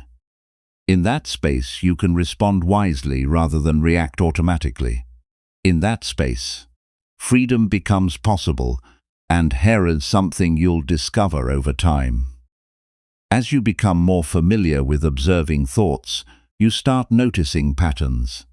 You see the same worry loop appearing, morning after morning. You recognize your mind's habitual strategies, the ways it tries to protect you through overthinking, the stories it tells to make sense of uncertainty. Seeing these patterns doesn't immediately dissolve them, but it lessens their power. When you recognize, oh, this is my morning anxiety pattern, I've seen this 100 times, the pattern becomes less convincing. It's like watching a movie you've seen so many times you know every scene. You're no longer lost in it. This clear seeing, this observation of the mind's patterns and habits extends beyond thoughts into everything. You start noticing patterns in how your body holds tension, how your emotions move through you, how you react to others. And sometimes in moments of grace you notice something even more subtle. You notice the awareness itself. Not the thoughts, not the observer of thoughts, but the quality of being aware. The consciousness in which everything appears. This gets into territory that's hard to describe with words, but you might touch it in your practice. A moment when you're not caught in thought, but also not effortfully watching thoughts, just resting as awareness itself prior to all the mental content. These moments are brief at first, easy to miss, but they point to something the Buddha discovered. Your true nature isn't the stream of thoughts. It's the awareness in which thoughts appear and disappear. We'll explore that more as we continue. But for now, the practice is simpler. Just notice thoughts, watch them arise, see them for what they are, mental events, not absolute truth. Return to this watching whenever you remember. This clear seeing extends naturally into your body and your expressions. Because as you observe the mind's patterns, you start noticing how thought creates tension, how mental states manifest physically.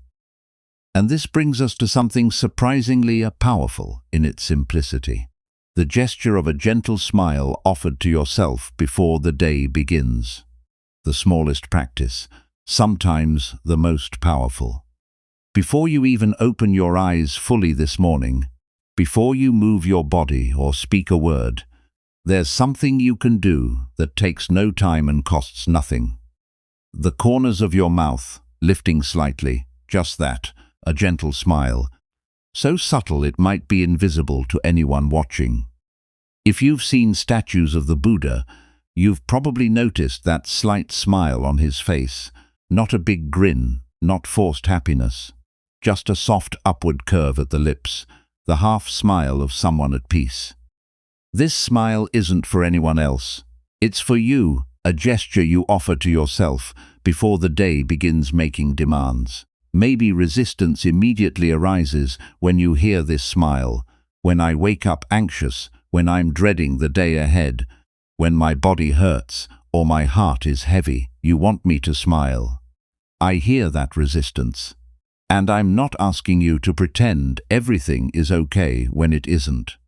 Not suggesting you paste on fake happiness or perform positivity you don't feel. This practice is something more subtle and more genuine than that. The Vietnamese Zen master Thich Nhat Hanh, who we've heard from before, taught extensively about the practice of smiling.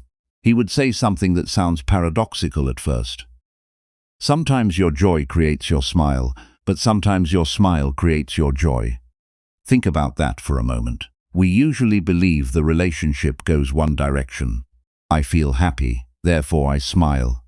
Joy causes smile. Simple, cause and effect. But Thich Nhat Hanh observed something the Buddha understood. The relationship flows both ways. Body and mind aren't separate entities with a own-way street between them. They interpenetrate. They affect each other constantly. Your mental state shapes your physical posture and expression, and your physical posture and expression shape your mental state. The loop runs in both directions. When you're depressed, your body reflects it. Shoulders slumped, face fallen, movements heavy. When you're joyful, your body reflects that too. Lighter step, open posture, natural smile. Mental state creates physical expression, but it also works the other way. When you deliberately shift your physical state, straightening your spine, softening your face, lifting the corners of your mouth, your mental state responds. Not magically, not instantly making everything better, but creating a subtle shift in the right direction. So the practice is this: still in bed or sitting up now, eyes closed or softly open, allow a slight smile to form on your face, not a forced grin, not teeth showing, not trying to look happy, just the gentlest lift at the corners of your mouth. So subtle someone watching might not even notice it. And then pay attention. What happens? Maybe your shoulders drop slightly, releasing tension you didn't know you were holding. Maybe your breath deepens naturally, no longer shallow and tight. Maybe something in your chest softens, a tiny bit of space opening where before there was only constriction. Or maybe nothing happens at all. Maybe the smile feels mechanical, fake, pointless. That's okay too. You're not failing if you don't feel an immediate wave of peace. The practice is the gesture itself, not the feeling it produces. You're doing something countercultural, simply by making this gentle gesture toward yourself. We live in a world that demands seriousness, hardness, constant striving. A world that tells you to be tough, to armor yourself, to meet difficulty with tension and resistance. A world where gentleness toward yourself is seen as weakness or indulgence. This morning smile is a quiet rebellion against all of that. It's tenderness toward yourself when the world rarely offers tenderness. It's a way of saying I'm here, I'm alive. And that itself, just being alive, just breathing, just existing, is worthy of a smile. Not because your life is perfect or your circumstances are ideal, but because you're choosing to meet yourself with kindness rather than criticism, with softness rather than hardness, with openness rather than clenched resistance. There's a famous story from the Buddha's life about the power of a smile. It's called the Flower Sermon, and it goes like this. The Buddha stood before his students holding a flower. He said nothing, just held up this flower and smiled.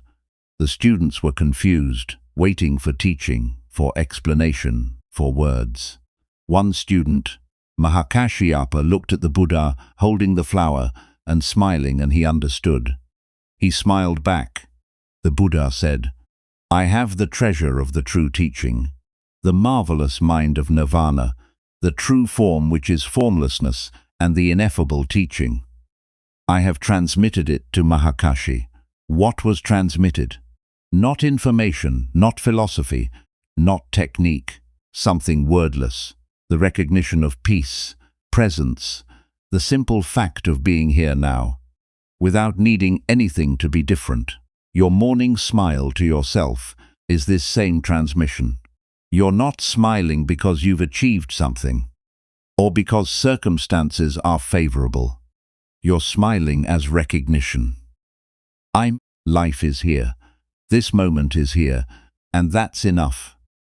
This isn't about forcing happiness or denying difficulty. You can smile gently while also acknowledging that you're tired, that you're worried, that life is hard right now. The smile isn't saying everything is fine. It's saying choosing to meet this moment, whatever it contains, with some measure of gentleness and openness rather than pure resistance. You're not forcing happiness, you're inviting openness. When your face is tight and closed, that reflects and reinforces a tight, closed mind and heart. When you soften your face, when you allow that gentle smile, You're creating a tiny opening, not fixing everything, just allowing a crack of light into the defended places. Imagine meeting someone difficult later today. Someone who typically triggers your stress or frustration. You can meet them with your habitual tension. Jaw clenched, face hard, already defended before they've even spoken.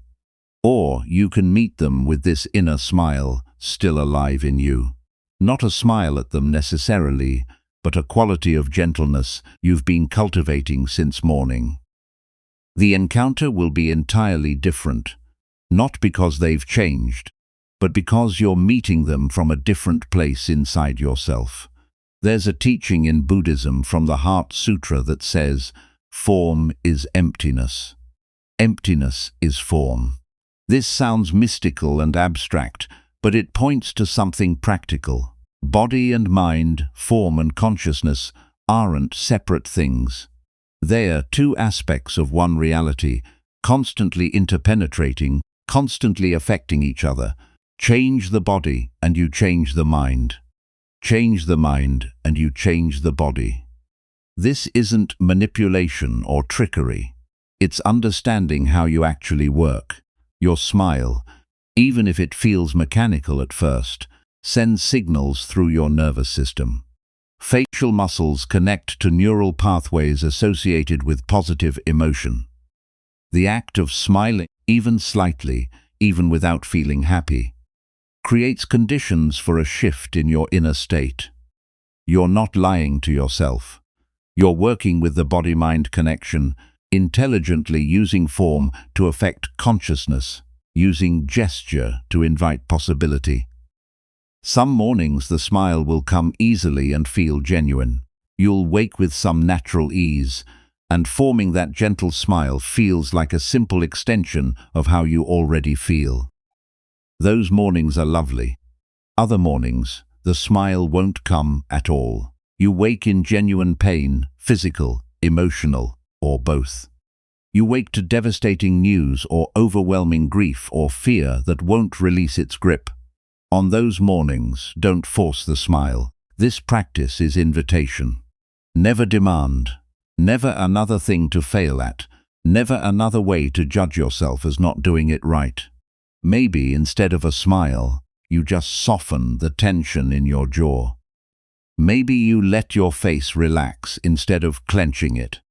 Maybe you place your hand gently on your cheek as you would touch someone you care about. These are all forms of the same practice. Meeting yourself with tenderness instead of harshness, with softness instead of rigid demand. Finding whatever gesture of kindness is available to you in this particular morning. This smile, this gentle gesture, is like putting a hand on your own shoulder, the way you'd comfort a dear friend. It's the care you'd naturally offer someone else, now directed toward yourself. Most of us are so much harsher with ourselves than we'd ever be with someone we love. We wake up already criticizing ourselves. Didn't sleep enough, shouldn't feel this way, need to do better, be better. The inner voice is sharp and demanding before we've even left the bed. The morning smile interrupts that pattern. It's a gesture of friendship toward yourself. A way of saying, I see you, I'm with you. We're in this together to your own being over time. This small practice accumulates. You start your day meeting yourself with gentleness rather than criticism hundreds of mornings in a row. That changes something fundamental in your relationship with yourself. You become someone who treats yourself with the same care you'd offer a person you love. Not perfectly, not every moment, but more consistently, more naturally. The default setting shifts from harsh judgment toward kind acknowledgement. And this shift in how you meet yourself changes how you meet everything else. When you walk through your day, having begun with that gesture of self-kindness, having literally formed your face into a shape of gentleness, you carry that with you. Not as a permanent state. You'll still get frustrated, worried, tense throughout the day, but you'll have this reference point to return to. That moment of morning gentleness available to be remembered when you most need it. So tomorrow morning and the morning after, as you lie there, having practiced gratitude and breath, and intention, having released expectations and sat in meditation, and extended loving kindness and observed your thoughts. Add this simple gesture. Let your face form a gentle smile. Feel what happens in your body. When you do, notice the quality of mind that accompanies this softest of expressions. You're not pretending to be happy. You're not performing for anyone. You're simply choosing to begin your day by meeting yourself with the gentleness you deserve, offering yourself the same tender regard you'd offer any being you care about, and with this gentle smile still alive in you, even if just as a memory of possibility, you step into your morning with different energy. Not transformed into someone else, not suddenly fixed or perfected, but carrying a quality of softness, a willingness to meet life with some measure of openness. This prepares you for what comes next in your day. The ordinary moments you usually rush through, the simple things you typically overlook. Because when you begin with gentleness toward yourself, you naturally become more available to notice the quiet beauty that's always been here, waiting for your attention. First sip of water after a night's sleep. If you've ever paid attention to it, really felt it, there's something remarkable about that simple act. The water touches your lips cool and clear. You feel it travel down your throat. Feel your body receiving it after hours without hydration. Simple, utterly ordinary, something you've done thousands of times. And yet, if you're actually paying attention, there's something almost sacred about it. We rush past these moments constantly. We're drinking water but thinking about the meeting later, the email we need to send, the problem we need to solve. We're always racing toward the next thing, the important thing, the thing that really matters. But Zen Buddhism asks a question that stops us in our tracks. What's more important than this sip of water? What's more important than this breath moving through you right now? What's more important than this step you're taking? We've been conditioned to believe that important things are always somewhere else in the future, requiring effort and achievement to reach. But what if the most important thing is simply being present for what's actually here? There's a famous Zen teaching that says, before enlightenment, chop wood, carry water. After enlightenment, chop wood, carry water. Think about that. Same actions, same ordinary tasks, same daily routine. The wood still needs chopping. The water still needs carrying. Nothing in the external world changes. But everything changes because the person chopping wood and carrying water is different. Not in what they do, but in how they're present while doing it. They're no longer sleepwalking through these moments. No longer treating them as obstacles between here and somewhere better. They've discovered that life doesn't happen later after you finish all the mundane tasks. Life is happening in the chopping, in the carrying, in the drinking, in the breathing. So this morning, as you move through your routine, try this. Look at the light coming through your window, not a glance but actually seeing it. Notice the quality of morning light, how it's softer than afternoon light, how it has a different color, a different feel. See how it creates shadows in the room, how it touches objects, how it changes the appearance of everything it falls upon. You've looked out this window hundreds of times, maybe thousands. But have you ever really seen this particular morning light? This exact quality of illumination that exists only now, and will be different in an hour, different tomorrow, never quite this way again. Buddhist practice points to something we constantly miss. We spend our entire lives seeking extraordinary experiences. The perfect vacation, the peak moment, the special event that will finally make us feel alive.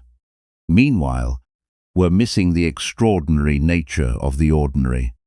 It's like being desperately thirsty while standing in the rain. Water is falling all around you, touching your skin, but you don't notice.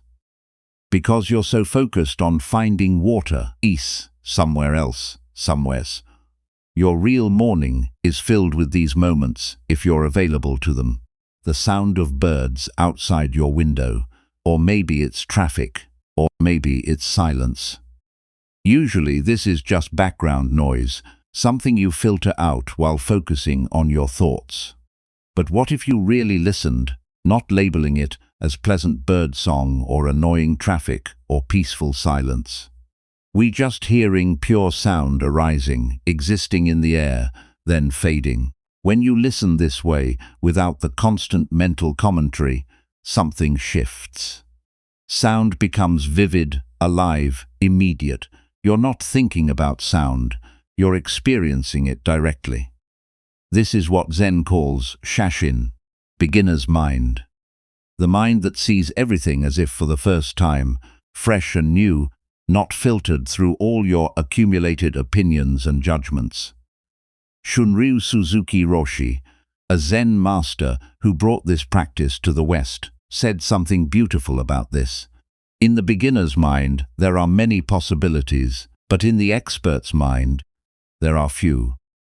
When you think you know something completely, when you've categorized and understood and filed it away, you stop really seeing it. The expert mind says, "Oh, I know what that is," and moves on. Nothing new to discover here. But beginner's mind stays curious, stays open. Yes, you've drunk water thousands of times before, but have you drunk this water in this body, in this moment? Have you tasted it with fresh attention, as if it's the first time? Do you remember being a child? Everything was wonder then.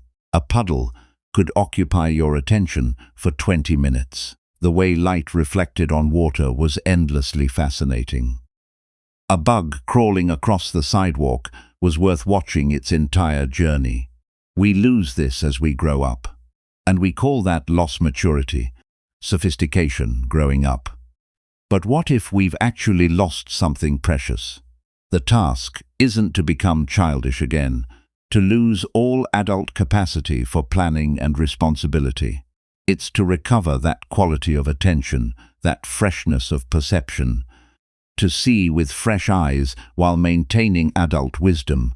You might be thinking, "I don't have time for this. I can't stand at my window, staring at light, when I have a job to get to, a life to manage, responsibilities to meet." But here's the thing. You're looking out the window anyway. You're drinking water anyway. You're hearing sounds anyway. The time isn't the issue. The difference is presence or absence.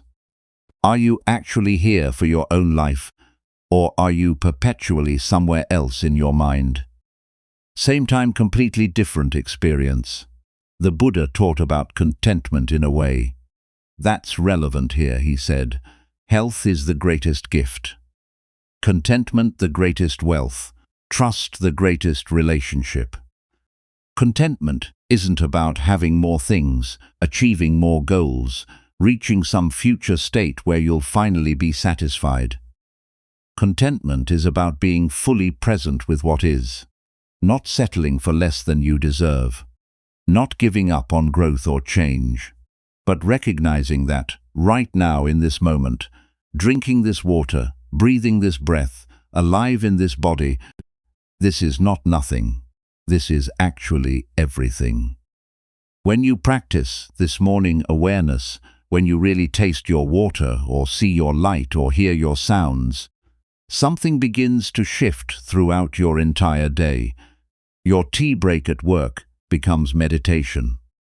Instead of scroll of phone while mechanically drinking, you're tasting the tea, feeling the warmth of the cup in your hands, noticing the slight bitterness or sweetness on your tongue. Walking to your car becomes practice. You feel your feet contacting the ground. Notice the air temperature on your skin. See the quality of light in this particular moment.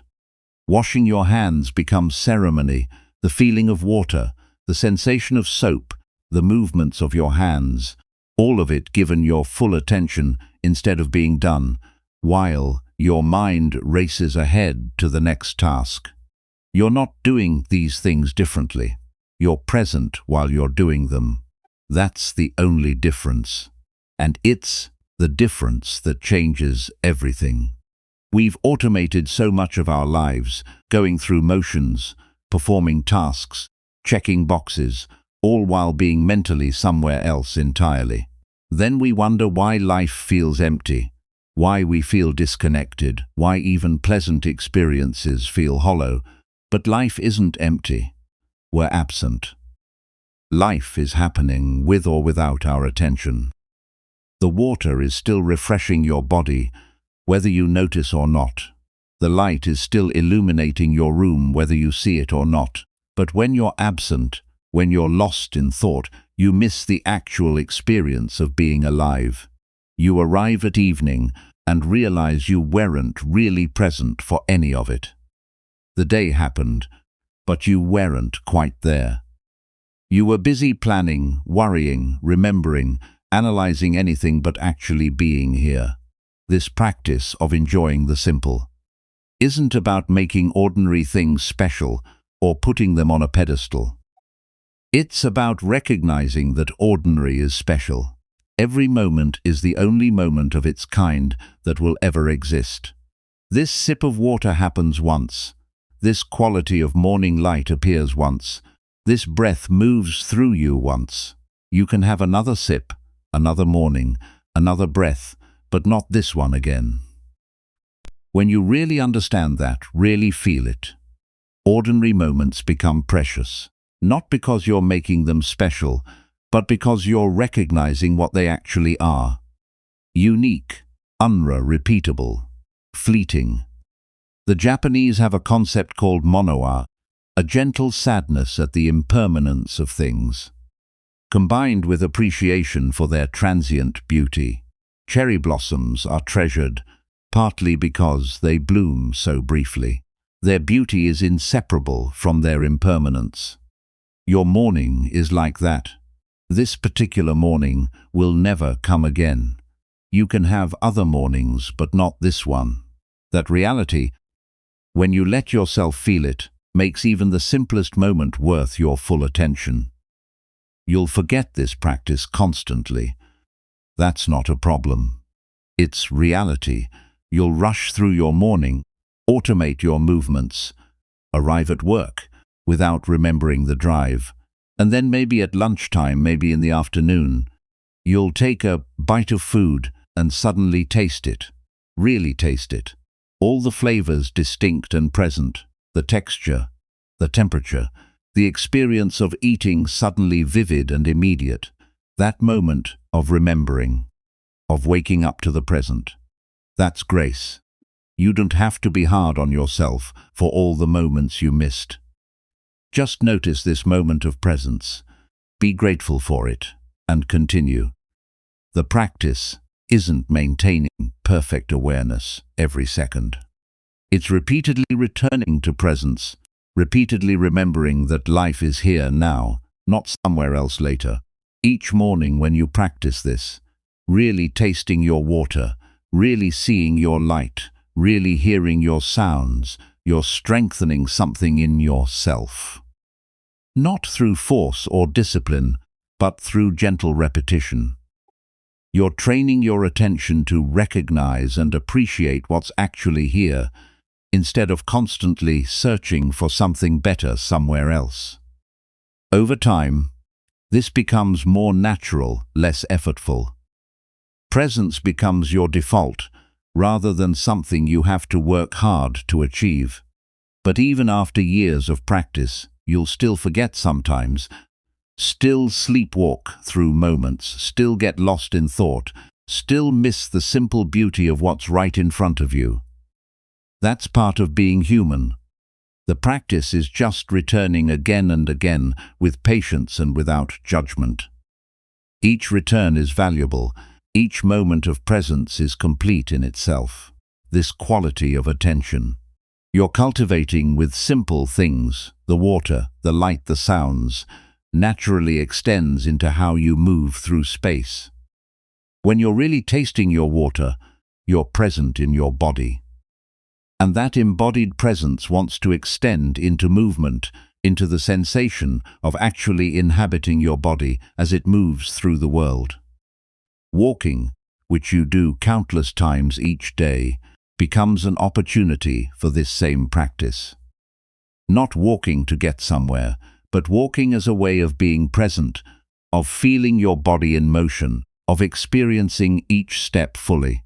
This is where all these practices converge: gratitude, breath, intention, release, stillness, loving kindness, observation, gentleness, and now presence with simple things. They all lead to the same place here, now fully alive, in this moment, in this body, taking this step. The first steps of your day, usually you take them without a second thought. Feet hit the floor, body moves from bed to bathroom, completely automatic, mind already racing ahead to what needs to happen today. But what if these steps were sacred? What if the very first movements of your body could be a practice, a meditation, a way of honoring the gift of being alive and able to move? Thich Nhat Hanh, the Zen master whose wisdom we've encountered throughout these teachings, offered an instruction so beautiful. It stops you in your tracks, he said. Walk as if you are kissing the earth with your feet. Just let that image settle in you for a moment. Walking not as transportation, not as getting from here to there, but as a gesture of love, of tenderness, of gratitude for the ground that holds you. What would it feel like to walk that way? To place each foot down gently, consciously, as if the earth itself were precious. The practice is simpler than it might sound. Upon rising from bed this morning, before you rush to the bathroom or kitchen, before your mind fully engages with the day's demands, walk slowly, just slowly, not rushing toward a destination, but being present with the movement itself. Feel your foot meet the floor. Notice how it happens. Heel first, then the ball of your foot, then your toes. Feel the weight shifting from one foot to the other. Notice the balance required. This complex coordination of muscles and bones and nervous system that you completely take for granted. Every step is actually a small miracle. Your body knows exactly how to distribute weight, how to maintain balance, how to coordinate hundreds of muscles without any conscious direction from you. You've been walking for so long that you've forgotten how remarkable it is. Think about your real morning. Maybe it's only 10 steps from your bed to the bathroom. Usually you take those steps while thinking about your schedule, planning conversations, worrying about deadlines, reviewing yesterday's mistakes. Your body is here, but you're somewhere else entirely. What if, just for those 10 steps, you were fully present? Not thinking about where you're going, but experiencing the walking itself. You can coordinate your steps with your breath if you want. Breathing in as you lift one foot, breathing out as you place it down, or finding your own natural rhythm where breath and movement flow together without force. In Zen Buddhist tradition, this is called kinhin, walking meditation. Monks practice this between periods of sitting meditation, walking slowly and mindfully around the meditation hall. But here's what's important to understand.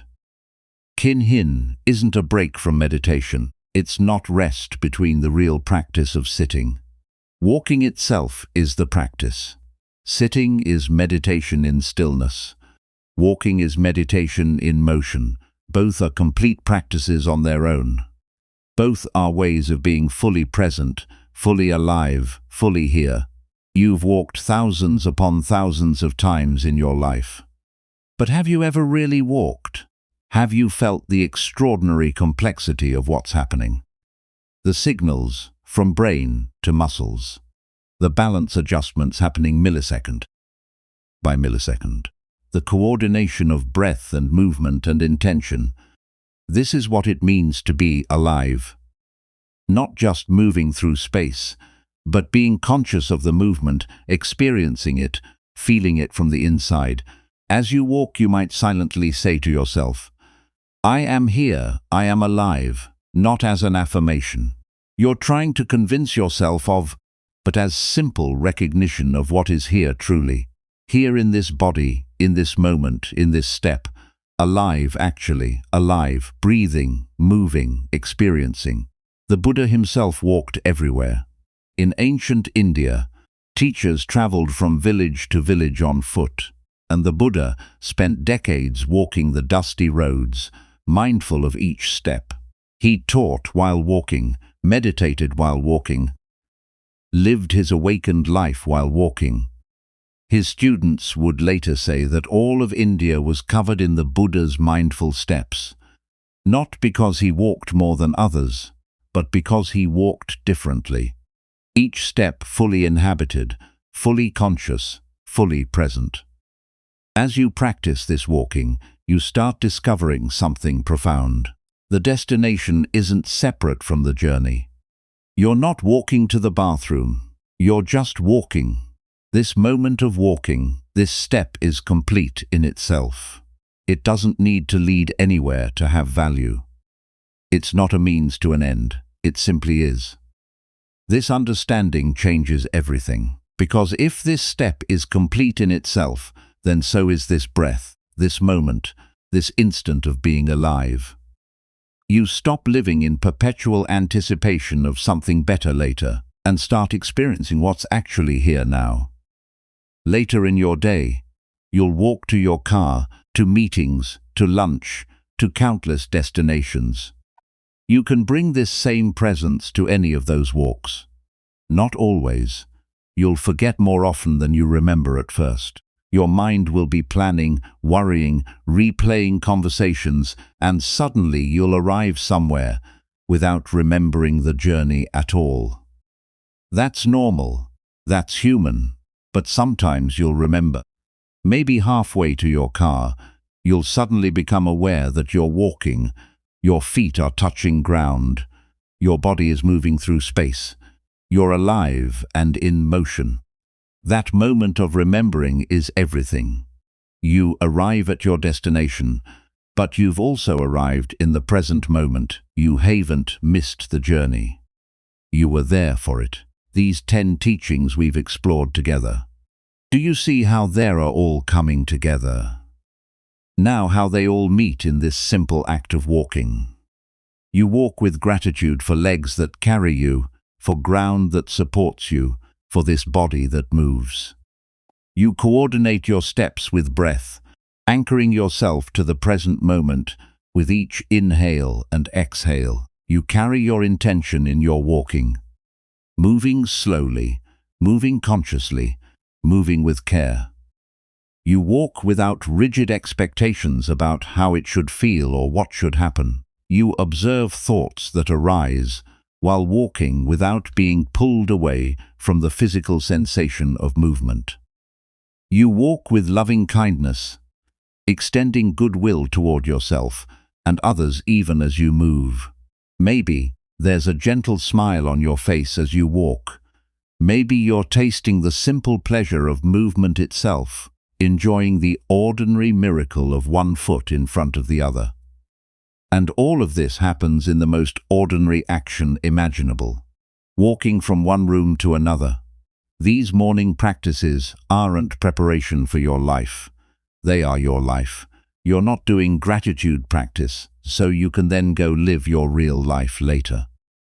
Gratitude is life. Conscious breathing is life. Mindful walking is it, right here, right now. Vic Nathan said something else worth carrying with you. Life is available only in the present moment, not mostly available, in the present moment, not sometimes available, only available.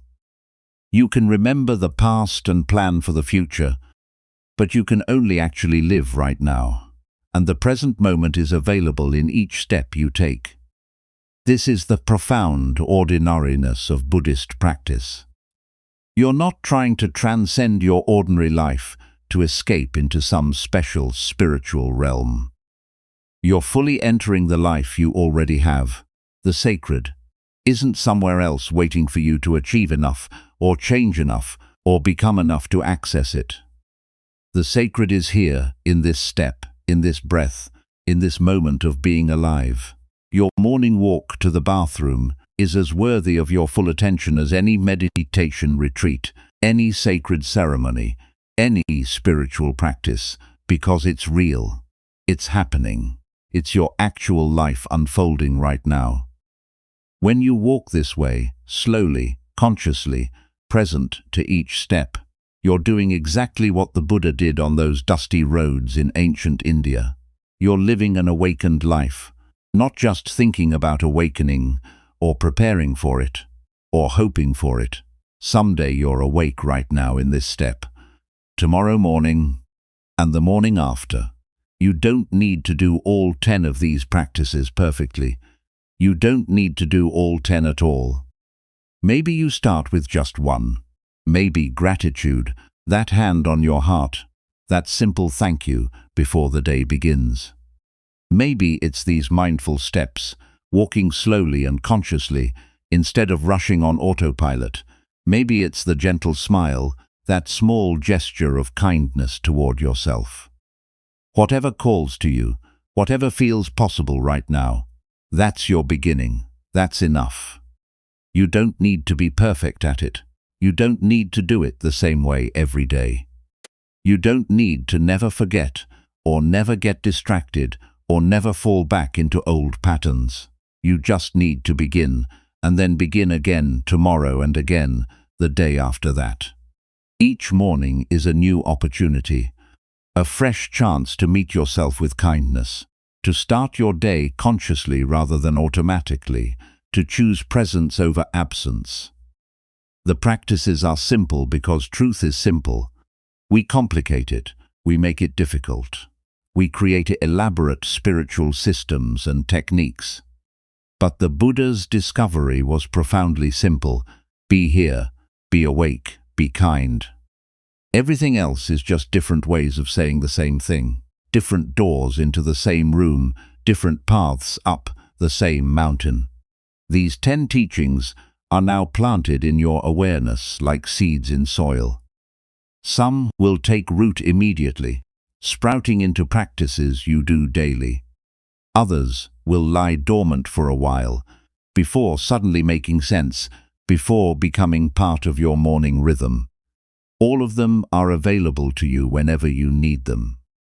You might return to this recording tomorrow, next week, months from now, when you've forgotten and need to remember again. The teachings will be here, patient and unchanging, waiting for you to return.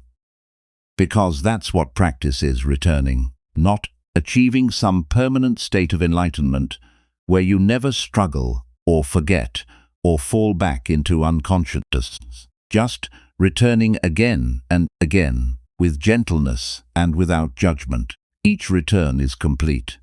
Each moment of remembering is enough. Each conscious step, each grateful breath, each gentle smile complete in itself, perfect as it is. So tomorrow morning, take your first steps mindfully. Feel your feet kiss the earth. Be here for it, be alive for it, and carry that quality of presence with you as you move into your day, knowing that every step is an opportunity to arrive, to be here, to live this one precious life with awareness and care. These teachings have been offered. Now they're yours to practice, to explore, to make your own. Walk gently into your morning. Walk gently into your life.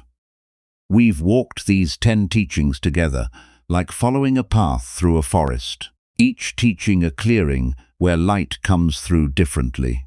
Gratitude, breath, intention, release, stillness, loving kindness, observation, gentleness, simplicity, mindful movement, but it's all been one path, one forest, one light, showing itself in different ways. You don't need to carry all 10 teachings with you tomorrow. That would be a heavy burden, and that's not what practice is. Choose one that resonated with you.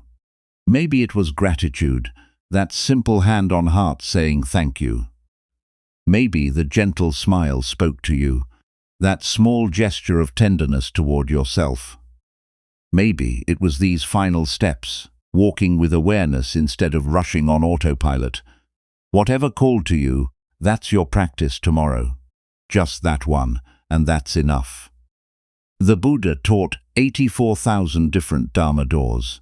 They say all leading to the same place: peace, presence, freedom from suffering.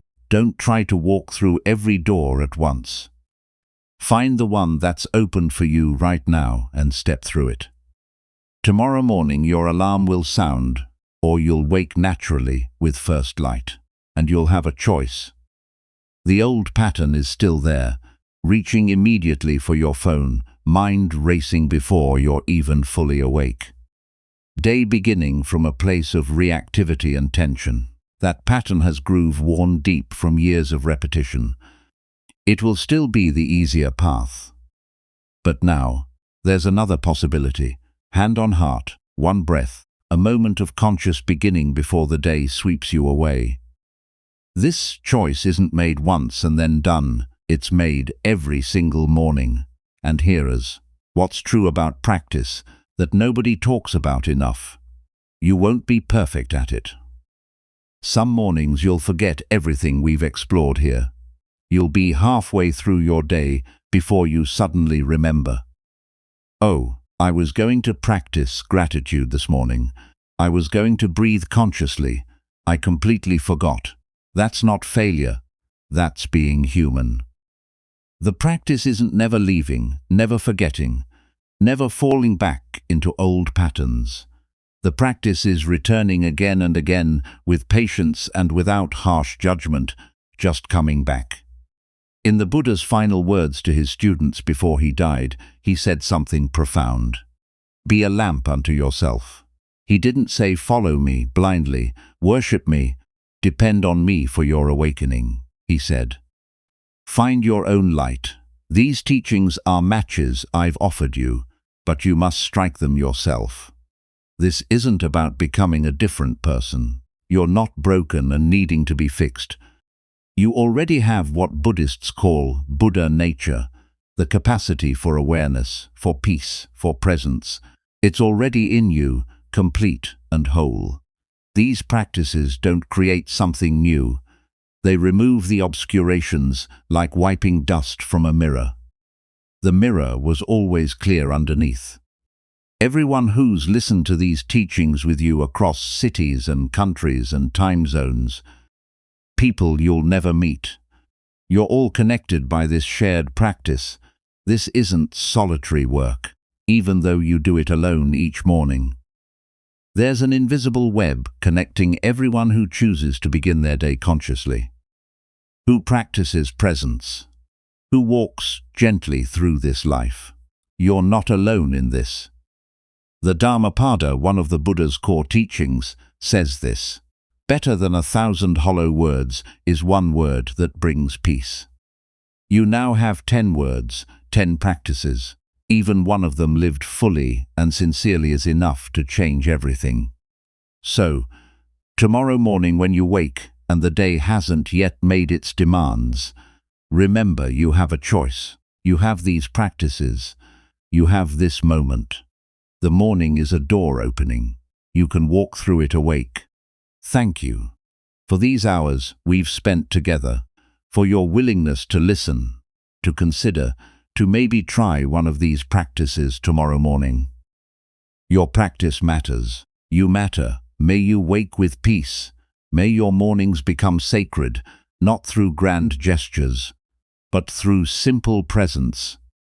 May you find the extraordinary hiding in the ordinary, in your breath, in your steps, in the water you drink, and the light coming through your window.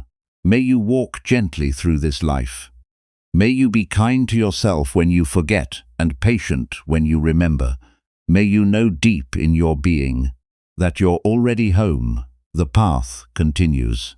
It continues with your next breath, your next step, your next morning. Walk gently.